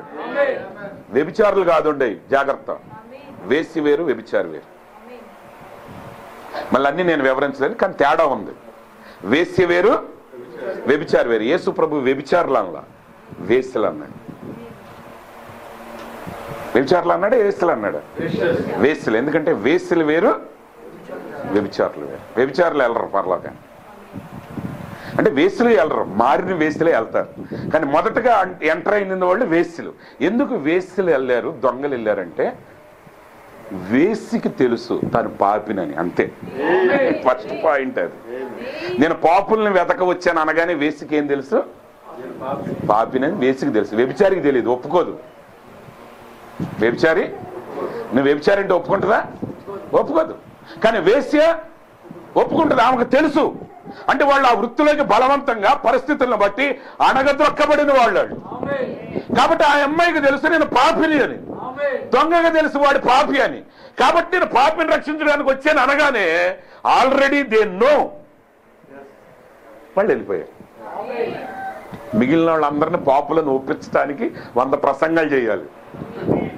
ఇదిగో నువ్వు సహోదరుని ద్వేషిస్తున్నావా, అయితే నీలో ప్రేమ ఎక్కడ ఉంది అని ఏదో 100 చేస్తే గానీ ఎప్పుడుకో మారతాడు. అయ్యా నేను కూడా పాపినని వస్తాడు. కానీ వేసికి ఏ ప్రసంగం చేయక్కర్లా. ఇదిగో యేసు పాపుల రక్షకుడు అనగానే వేసి పరిగెత్తుకుంటూ వస్తుంది, అయ్యా ఆ రక్షకుడు నాకు కావాలి. ఎందుకంటే షీ ఆల్రెడీ నోస్. అందుకే యేసు ప్రభువుకు తెలుసు ఆయన ఎందుకు వచ్చాడు. ఆయన వచ్చింది గుంపును కట్టుకోవటానికి కాదు, ఆయన వచ్చింది ప్రజలను సమకూర్చుకోవటానికి కాదు, ఆయన రాజు అవటానికి కాదు. ఆయనే రాజులకు రాజు, ఆయనే ప్రభువులకు ప్రభు. ఈ సమస్తాన్ని సృజించిన వాడు ఆయనే. ఈ ప్రభుత్వాలైనా అధికారాలైనా నీ కంటికి కనబడే ప్రతిది కూడా ఆయన ఊహల్లో నుంచి ఆయనలో నుండి వచ్చినవి. ఈవెన్ నెబుకద్నెజరు కూడా నాకు దాసుడు అన్నాడు ఆయన.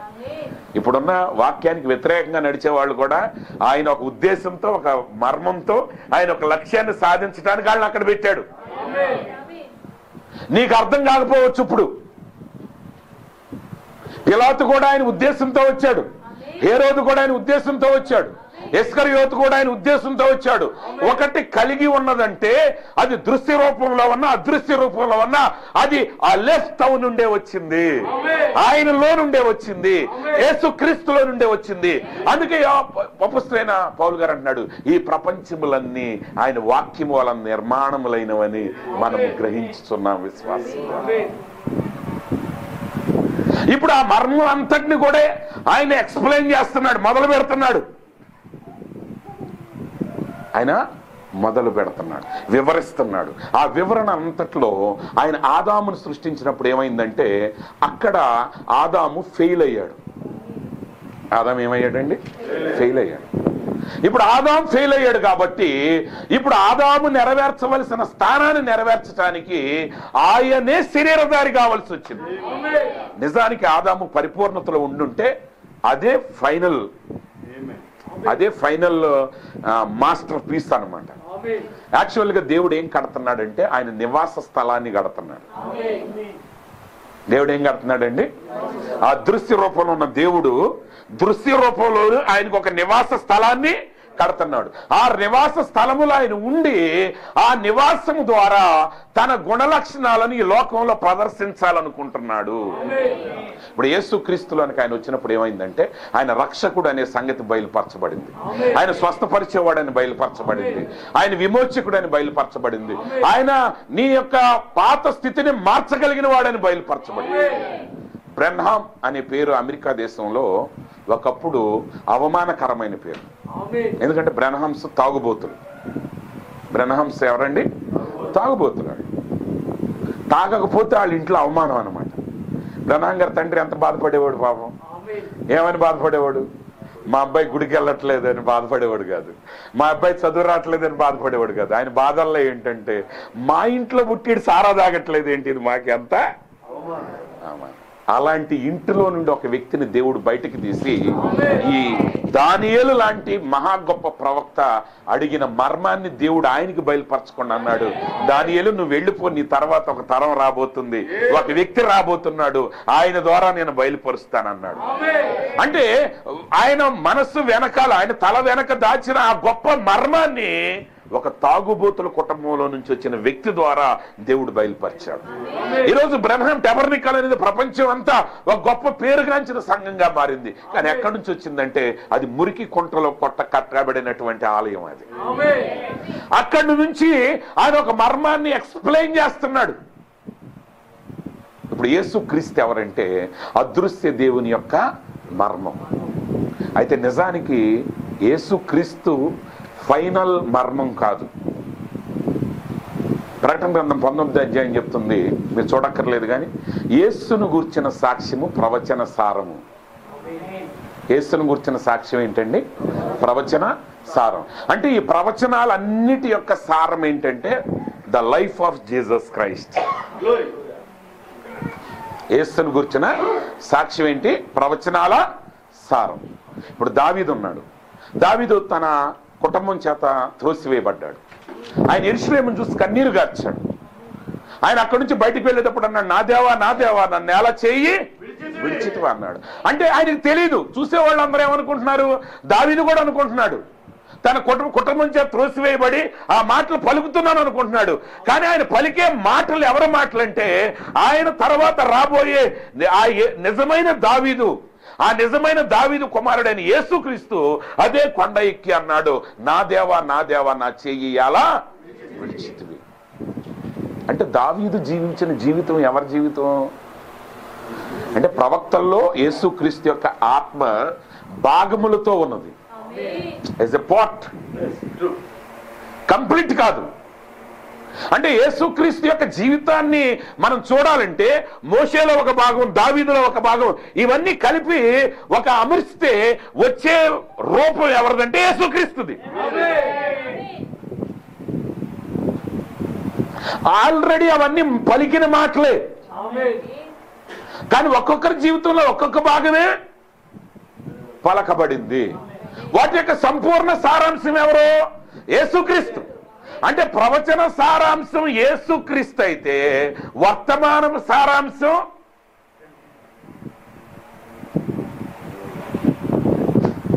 మీరు జవాబు చెప్పలేకపోతే నేను చెప్పిందంత వృధానే కాదు. అబ్రహాము యొక్క దేవుడు అబ్రహామును ఆశీర్వదించింది అబ్రహామును ఆశీర్వదించడానికి కాదు. దేవుడు అబ్రహాముని కుమారుణ్ణి ఇచ్చింది ఎందుకు?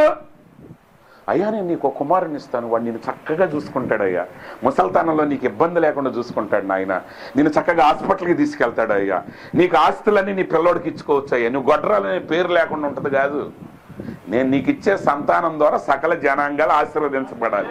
అది ఆయన గమ్యం. కావాలంటే అబ్రహాముని ఆయనే చూసుకోగలడు దేవుడు. కావాలంటే ఒక ఇద్దరు దూతలను పంపించలేడా? అబ్రహాం ముసలోడు అయిపోయి లేగలేకపోతే ఇస్సాకే కావాలా ఏంటి? అయితే ఆ సంతానం ఇస్సాకు కాదు, యేసుక్రీస్తు. ఎందుకంటే సకల జనాంగాలు ఇస్సాకులు ఆశీర్వదించబడలా. ఎందుకంటే ఇస్సాకు ఒక్కడిని ఆశీర్వదించగలిగాడు యాకోబుని, కానీ ఏశావుని ఆశీర్వదించలేకపోయాడు. ఎందుకన్నాడంటే ఉన్న ఆశీర్వాదాలన్నీ యాకోబుకి ఇచ్చానన్నాడు. కానీ యేసుక్రీస్తు అయితే తన దగ్గరకు వచ్చిన ప్రతి వ్యక్తిని ఆశీర్వదించే దేవుడు. అయ్యా నేను బ్రహ్మాముని ఆశీర్వదించానికి మీ సంగతి నా వల్ల కాదనే దేవుడు కాదు. ఎందుకంటే జగత్ పునాది వేయబడక మునుపు ఆయన మర్మములో ఒక భాగం నువ్వు, ఒక పార్ట్ నువ్వు ప్రే చేయాల్సిన భాగం ఒకటి ఉంది. ఇక్కడ మనం గుర్తుపెట్టుకోవాల్సింది అది. We are the express image of the real God. ఈ వర్తమానం యొక్క సారాంశం ఎవరంటే వధువే. ఈ వర్తమానం రియల్ గా నీ హృదయానికి నువ్వు తాకినప్పుడు ప్రవక్త అంటాడు, ఈ యొక్క ప్రత్యక్షత నేను గ్రహించగలిగినప్పుడు నేను గ్రహించింది ఏంటంటే నేను ఎంత మాత్రము చార్ల్స్ అండ్ ఎలా బ్రహ్మం యొక్క కుమారుణ్ణి కాదు, I'm the son of Jesus Christ. నా మొదటి జన్మలో నేను ఘనంగా చెప్పుకునేది ఏమి లేదు. నా తల్లి పాపి, నా తండ్రి పాపి, నా కుటుంబము త్రాగుబోతుల కుటుంబం, నా గురించి నేనేం చెప్పుకోలేను. కానీ నా నూతన జన్మ మరొక జన్మలోనికి వచ్చినప్పుడు నేను ఎంతైనా నా గురించి డబ్బాలు చెప్పుకోగలను, గొప్పలు చెప్పుకోగలను, స్తోత్కర్షణ చేయగలను. ఎందుకంటే ఇప్పుడు నేను యేసు క్రీస్తు యొక్క కుమారుణ్ణి ఉన్నాను. ఇప్పుడు మీరు గొప్పలు చెప్పుకోవచ్చు. మీరు చిన్న సంఘమే కావచ్చు, మీరు సామాన్యమైన ప్రజలే కావచ్చు. ప్రతి వ్యక్తి గవర్నర్ అవ్వక్కర్లా. దేవుని చిత్తాన్ని నెరవేర్చాలంటే ప్రతి వ్యక్తి యోసేపు లాగా వైస్రాయ్ అవ్వక్కర్లా. దేవుని చిత్తాన్ని నెరవేర్చాలంటే ప్రతి వ్యక్తి దానియేలు అవ్వక్కర్లా. దేవుని చిత్తాన్ని నెరవేర్చాలంటే ప్రతి వ్యక్తి అపోస్తలుడైన పేతురు అవ్వక్కర్లా. ఒక విషయం గుర్తుపెట్టుకోండి, ఈ సత్యం మీకు క్లియర్గా అర్థమైతే నువ్వు మంచినీళ్ళు ఇవ్వటం కూడా అది జగత్ పునాది వేయబడక మునిపోయి ఆయన మర్మంలో ఉంది. ఈరోజు నేను ఇక్కడ మాట్లాడుతుంటే మనం మామూలుగా అనేస్తాం, అప్పుడు ఉంది కాబట్టి అక్కడ ఆయన చూశాడు కాబట్టి ఇక్కడ చూశాడు అంటాం. ఏంటి దాని అర్థం? అక్కడ ఆయన ఆలోచనను మనం వ్యక్తీకరిస్తున్నాం, మనం ఎక్స్ప్రెస్ చేస్తున్నాం. మన యొక్క జీవితం ద్వారా ఒక వెలుగు బయటకు వస్తుంది. ఆ వెలుగు దేవుడిదా దెయ్యానిదా అనేది నిర్ణయించాల్సింది నువ్వే. కానీ నువ్వు దేవుని వెలుగుని కనుక ప్రకటిస్తే యు ఆర్ ద మిస్టరీ. మర్మాలు ఏది నిజమైన మర్మం? మర్మాలంటే అవి కాదు, కరెక్ట్, అవి మర్మాలే, అవి మర్మాలే. ఓకే, క్రీస్తు 325లో నైసియా కౌన్సిల్లో జరిగింది మర్మమే. చాలా మర్మాలు ఉన్నాయి, ఇవి కాదు రియల్ మర్మం. The real ultimate mystery is my self. నేనే ఆ మరణం, బెన్నీ గారే ఆ మరణం. జగత్ పునాది వేయబడక మునిపే ఆ బెన్నీ గారి గురించి ఆయనకు ఒక మర్మం దాచుంచాడు. అది దేవదూతలకు బయలుపరచలేదు, ఎవరికి బయలుపరచలేదు, దాన్ని ఎవరికి బయలుపరచడు కూడా. ఆ మర్మాన్ని ఈ వాక్యం ద్వారా నువ్వు ఆయన దగ్గరికి చేరుకోగలిగితే ఆయన అనుకున్న మర్మాన్ని నీకు బయలుపరిచే దేవుడు. అందుకే యేసుప్రభు అన్నాడు, గ్రంథపు చుట్టలో నా గురించి రాయబడిన దాన్ని నెరవేర్చుటకు నేను వచ్చి ఉన్నాను. నెరవేర్చాడు. ఏమి నెరవేర్చాడంటే గ్రంథపు చుట్టలో ఆయన గురించి రాసిన దాన్ని. అంటే దేవుడు ఒక పుస్తకం రాశాడని కాదు, అది ఆయన మనసులో దాచిపెట్టిన, ఆయన డిఎన్ఏలో దాచిపెట్టిన, ఆయన అలిఫ్ తావులో దాచిపెట్టిన ఒక మర్మం యేసు క్రీస్తులోనికి వచ్చినప్పుడు అది సంపూర్తిగా ఎక్స్ప్రెస్ అయ్యింది. మనం ఏ వయసులో చనిపోతున్నాం అనేది ఇంపార్టెంట్ కాదు. మనం చనిపోయే నాటికి మన గ్రంథంలో రాయిన ప్రతి పని ఫినిష్ చేయగలగాలి. యేసుప్రభు 33.5 సంవత్సరాలకే చనిపోయాడు. 3.5 సంవత్సరాలే పరిచర్య చేశాడు. కానీ ఆ 3.5 సంవత్సరాల్లో జగత్ పునాదికి ముందే ఎంతవరకు రాయబడిందో రాయబడినంత వరకు ఒక పొల్లు కూడా తప్పకుండా నెరవేర్చాడు. ప్రవక్త అంటాడు, బెతెస్దా కోనేటి దగ్గర 1000 మంది ఉన్నారు, వాళ్ళందరినీ స్వస్థపరచగలిగే శక్తి ఆయనకు ఉంది. కానీ అందరినీ దాటుకుంటూ వెళ్ళి ఒక్కడినే స్వస్థపరిచాడు. ఎందుకంటే తండ్రి ఆ ఒక్కడినే స్వస్థపరిచాడు. అనగానే తండ్రి ఆ ఒక్కడే అనగానే మళ్ళీ ఇంకొకటి ఎతకమాకండి. ఆ కార్యాలయంలో ఉన్నప్పుడు ఆయన ఆ ఒక్కడినే బాగు చేయాలనుకున్నాడు. ఆయన భౌతిక శరీరంలోనికి వచ్చినప్పుడు వెళ్ళి ఆ ఒక్కడినే బాగు చేసి వచ్చాడు.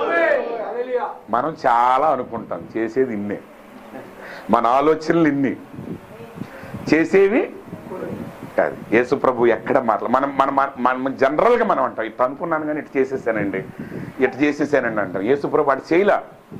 ఆయన జగత్ పునాదికి ముందే ఆయన ఆలోచనల బెతెస్దా కోనేటి దగ్గర ఒక్కడిని చూసి ఆ ఒక్కడిని నేను వచ్చి స్వస్థపరుస్తాను శరీరధారిగా అన్నాడు. ఆయన శరీరధారిగా వచ్చినప్పుడు ఎంతమంది కనపడుతున్నా పక్కకు లాగేశాడు. ఎందుకంటే వాళ్ళు ఆ గ్రంథపు చుట్టలో లేరు. ఈరోజు నీ గ్రంథపు చుట్టలో ఏముంది? అది వర్తమానం. మిమ్మల్ని ఒక గ్రూప్ చేయటానికి కాదు, బ్రహ్నాం గారు చాలా క్లియర్గా చెప్పాడు. నేను ఈ వర్తమానం తీసుకొచ్చింది నేను ఒక సంఘాన్ని కట్టుకోవటానికో, జనాలు నా సంఘానికి ఆహ్వానించడానికో, నేను ఒక డినామినేషన్ తయారు చేయటానికో కాదు. ఆదాము దేవునితో ఏ సంబంధాన్ని అయితే పోగొట్టుకున్నాడో ఆ సంబంధాన్ని తిరిగి పునరుద్ధరించడానికి నేను వచ్చాను అన్నాడు. ఆదాము పాపంతో ఆ సంబంధం పోయింది. కానీ కడపటి ఆదామైన యేసుక్రీస్తు భూమి మీదకి వచ్చినప్పుడు ఆ గ్రంథానికి ఆయనకి మధ్య ఏ ఆటంకం లేదు. ఆయన ఏం చేస్తున్నాడో ఆయన అదే చేశాడు, ఆయన ఏం చెప్తున్నాడో అదే చెప్పాడు. ఈరోజు ఆ సంబంధం మనలో ఏర్పడితే వాక్యం ఏం చెప్పిందో అదే చేస్తాం మనం. అప్పుడు నీ జీవితం పుట్టక నుంచి మరణం వరకు నీ జీవితమే ఒక మర్మం, నీ జీవితమే ఒక యేసు క్రీస్తు యొక్క ప్రత్యక్షత. నువ్వేదో సమాజంలో ఒక సామాన్యమైన వ్యక్తివి కాదు. సమాజం నీ విలువ గుర్తించలేకపోవచ్చు, కానీ నువ్వు చేసే ప్రతి చిన్న పని అది ఒక గొప్ప పనిలో ఒక భాగమై ఉన్నది.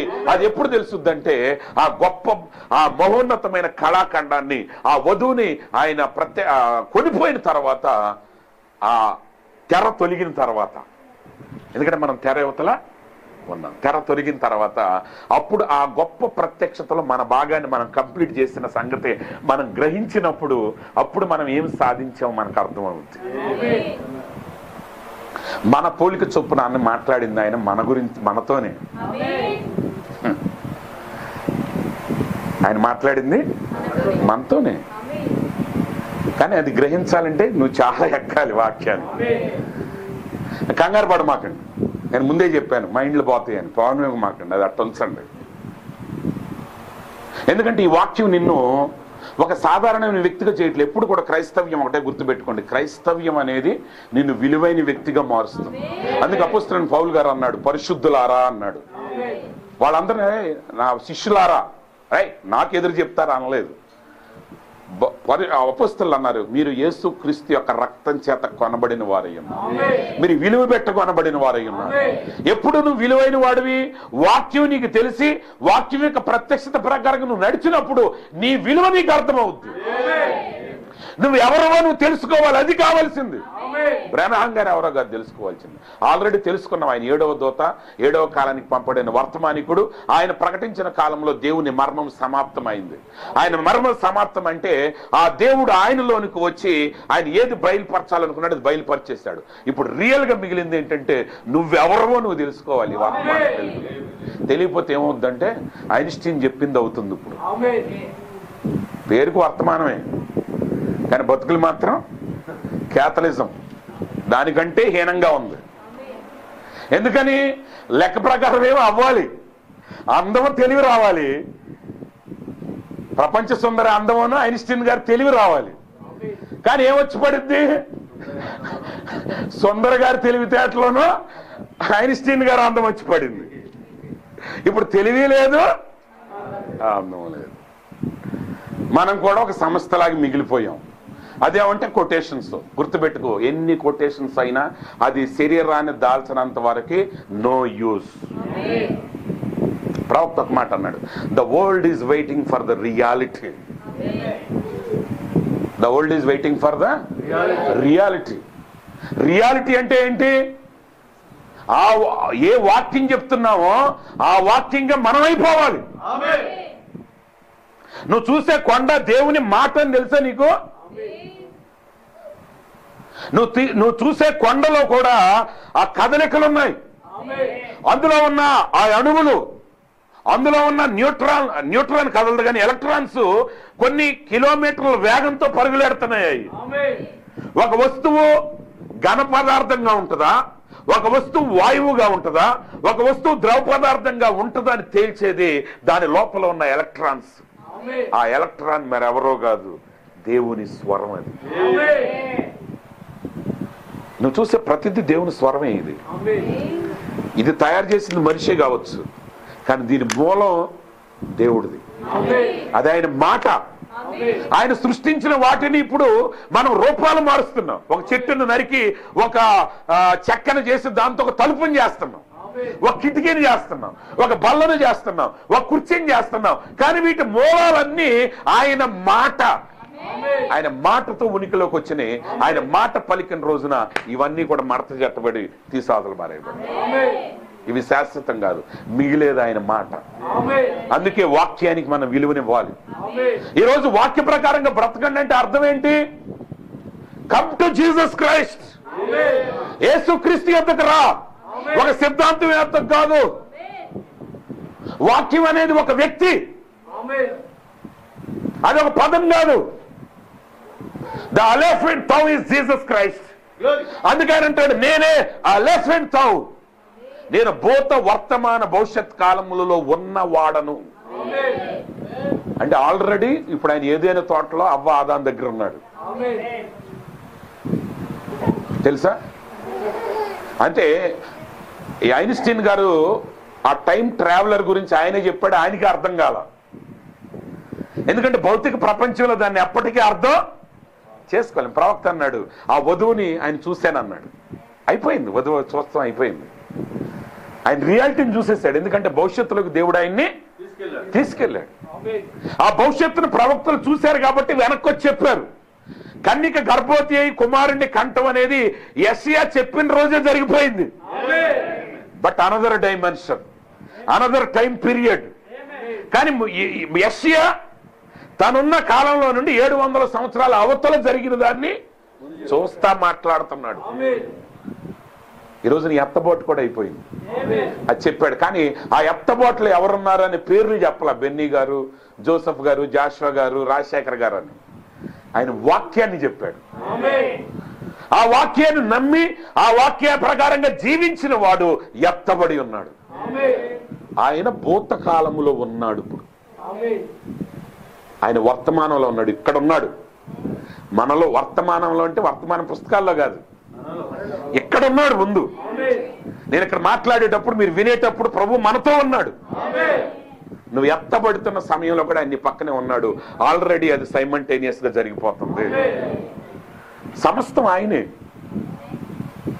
ఇప్పుడు నీకున్న కష్టాలను తొలగించాలన్నా, నీకున్న రోగాన్ని తొలగించాలన్నా, నీ లోపల వాక్యానికి వ్యతిరేకమైన ప్రతి దానిని తొలగించాలన్నా అది ఒకే ఒక దాని వలన సాధ్యం, అది వాక్యం వలన మాత్రమే. ఈ వాక్యం వింటా ఉండండి, ఈ వాక్యం మిమ్మల్ని మారుస్తుంది. ప్రవక్త అన్నాడు, ఈ వర్తమానంలో ఎత్తబడే విశ్వాసం ఉంది. ఏది ఎత్తబడే విశ్వాసం అనేది ఎవరికి తెలియదు. బట్ నువ్వు ఈ వర్తమానాన్ని వింటా వింటా వింటా ఉండు. ఈ వర్తమానంలో ఉన్న ఆ ఫోర్స్ ఏం చేస్తుందంటే, ఆ ఎత్తబాటు సంభవించిన రోజున నిన్ను రెప్పపాటున ఈ డైమెన్షన్ నుంచి అనదర్ డైమెన్షన్ లోనికి మార్చేస్తుంది. అది నీ క్రియల ద్వారా కాదు, ఫలానా పని చేస్తే నువ్వు ఎత్తబడతావు అనేది ఏమి లేదు. కంటిన్యూగా ఈ వర్తమానాన్ని వింటా ఉండు. ఈ వర్తమానంతో నిన్ను నింపుకో. ఇంకా ఆ సంపూర్తి నీలో కనబడకపోవచ్చు, సంపూర్తి నీలో కనబడకపోవచ్చు, ఇంకా నువ్వు బలహీనుడిగా ఉండొచ్చు. సాతానుడు నువ్వున్న స్థితిని గురించి మాట్లాడతాడు. దేవుడు నీ గురించి ఆయన జగదుత్పత్తి వేయబడక మునిపే ఆయన ఆలోచనలు నువ్వు ఎలా ఉన్నావు అన్న దాన్ని బట్టి దేవుడు మాట్లాడతాడు. గిద్యోను భయంతో దాక్కుంటే దేవునితో వచ్చి అన్నాడు, ఒరే పిరుకోడా రారా బయటకు అనలా అన్నాడా? అనలేదు. ఇప్పుడు సేవకులే ఒరే ఇప్పుడే అందరు పిరికోడ్లా అండి తిడతారు. అది పిరికోడు కాదు, పరాక్రమము కలిగిన బలాఢ్యుడా. ఎందుకంటే దేవుడు గిద్యోన్ని ఎలా చూస్తున్నాడు? పరాక్రమం కలిగిన బలాఢ్యుడిగా చూస్తున్నాడు. మీలో పొరపాట్లు ఉండొచ్చు, కానీ at the end of the day you are the bride of Jesus Christ. You are the express image of the invisible God. అదృశ్య దేవుని యొక్క స్వరూపమే వధువు. ఆ వధువు మరి ఎవరో కాదు, నువ్వే, నేనే.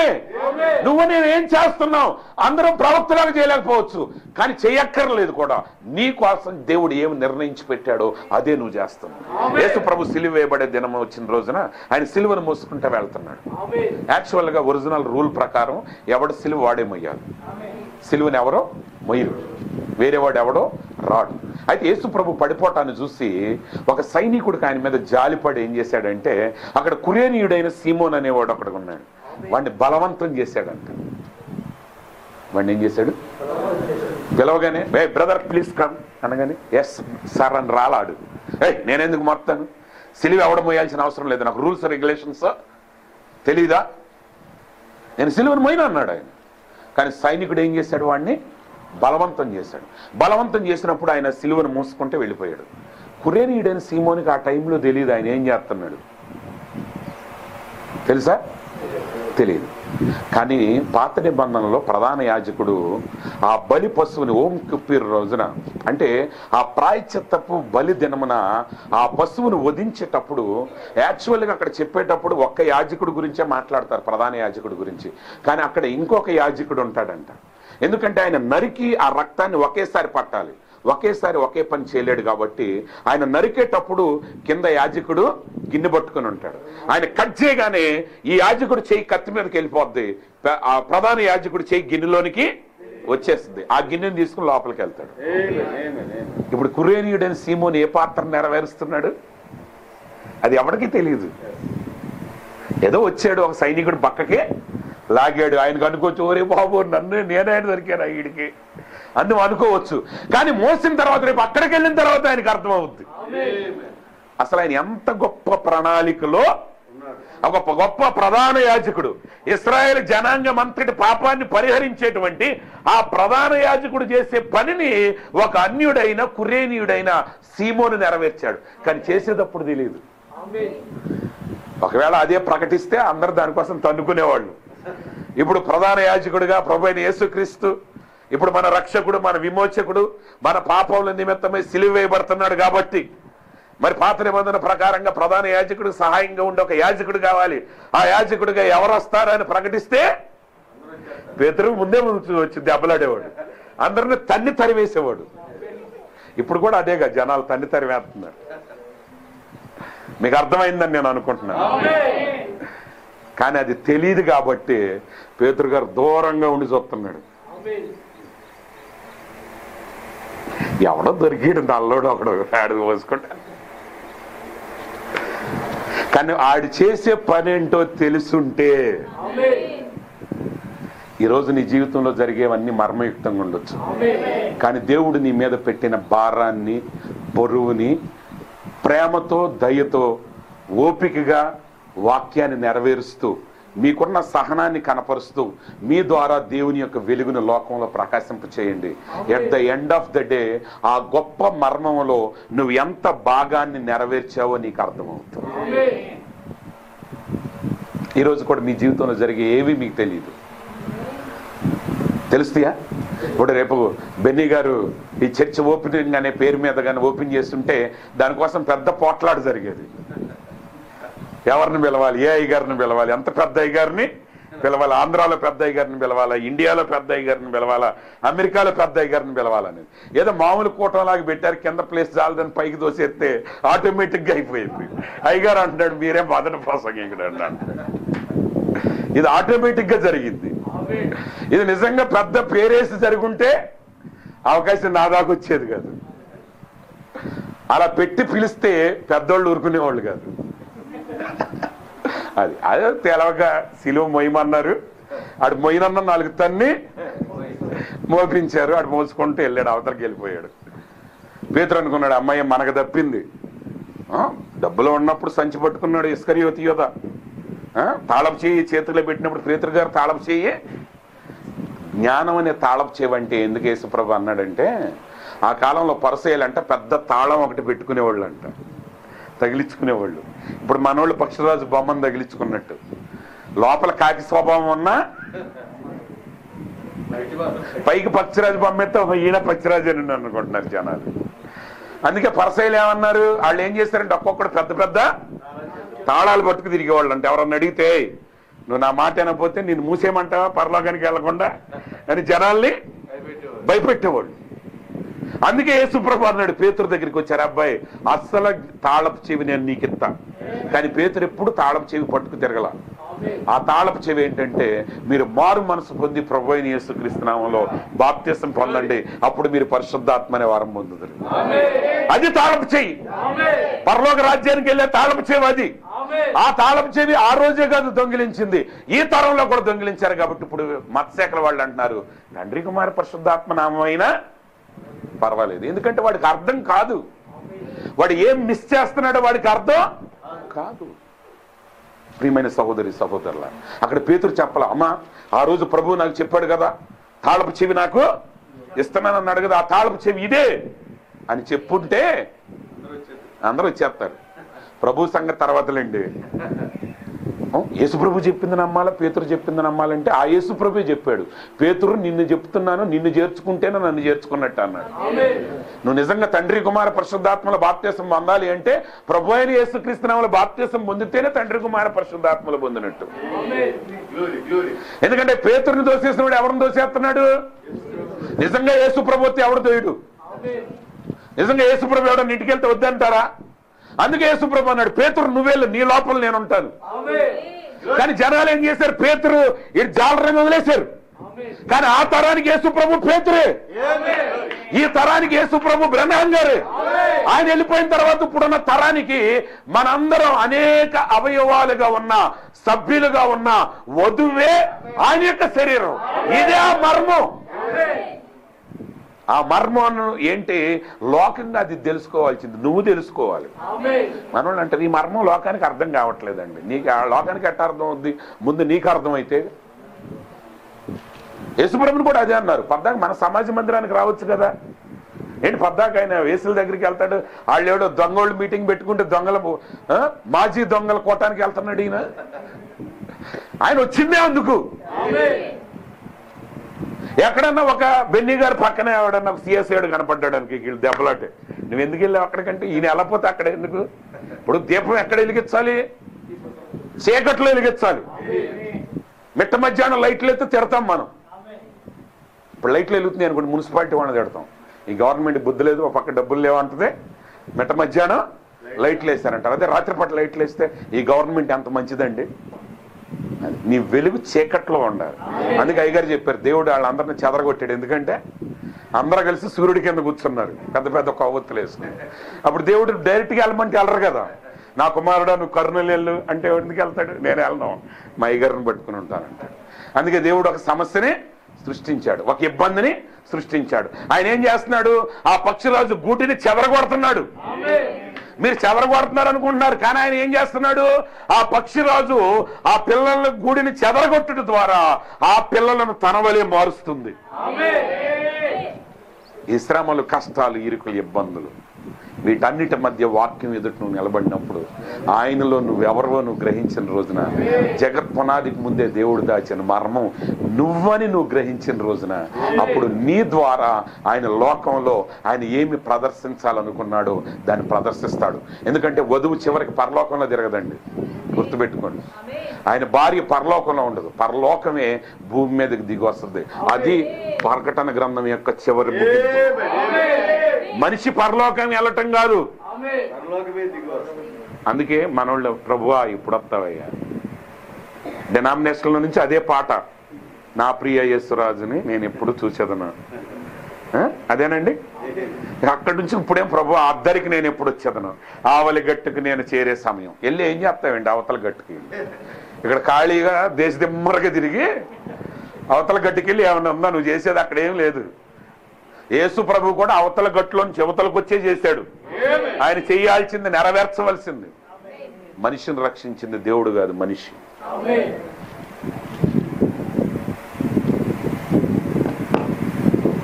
ఎవరు రక్షించారు మనిషిని? దేవుడా మనిషే? మనిషే. ఆయన నరుడుగా మారి రక్షించండి. ఆయన ఎలోహిముగా కాదు రక్షించింది, ఆయన యెహోవాగా కాదు నేను రక్షించింది, ఆయన యేసుగా మారి రక్త మాంసములు కలిగిన వాడై నీ వలే నా వలే మారి అప్పుడు మనల్ని రక్షించాడు. కాబట్టి నువ్వు దేవుని కొరకు ఏది చేయాలన్నా, దేవుని నామాన్ని ప్రకటించాలన్నా, దేవుని యొక్క గొప్పతనాన్ని ప్రదర్శించాలన్నా, నీ జీవితమే ఒక సువార్త వెలుగై ఉన్నది. ఆ ఎలక్ట్రాన్ ఎవరో కాదు, నువ్వే. నువ్వు ఆ పరిస్థితులను బట్టి, ఇంకా ప్రవక్త చాలా ఎక్కువగా వివరించాడు, అంత లోతుగా నేను వెళ్ళట్లేదు.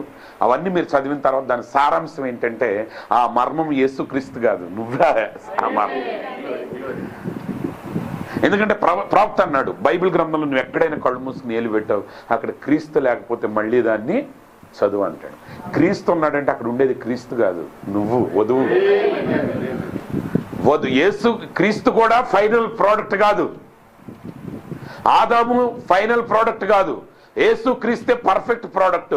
ఆ యేసు క్రీస్తు యొక్క ఫైనల్ ప్రోడక్ట్ ఏంటంటే వధువే ఆయన యొక్క మర్మమైంది.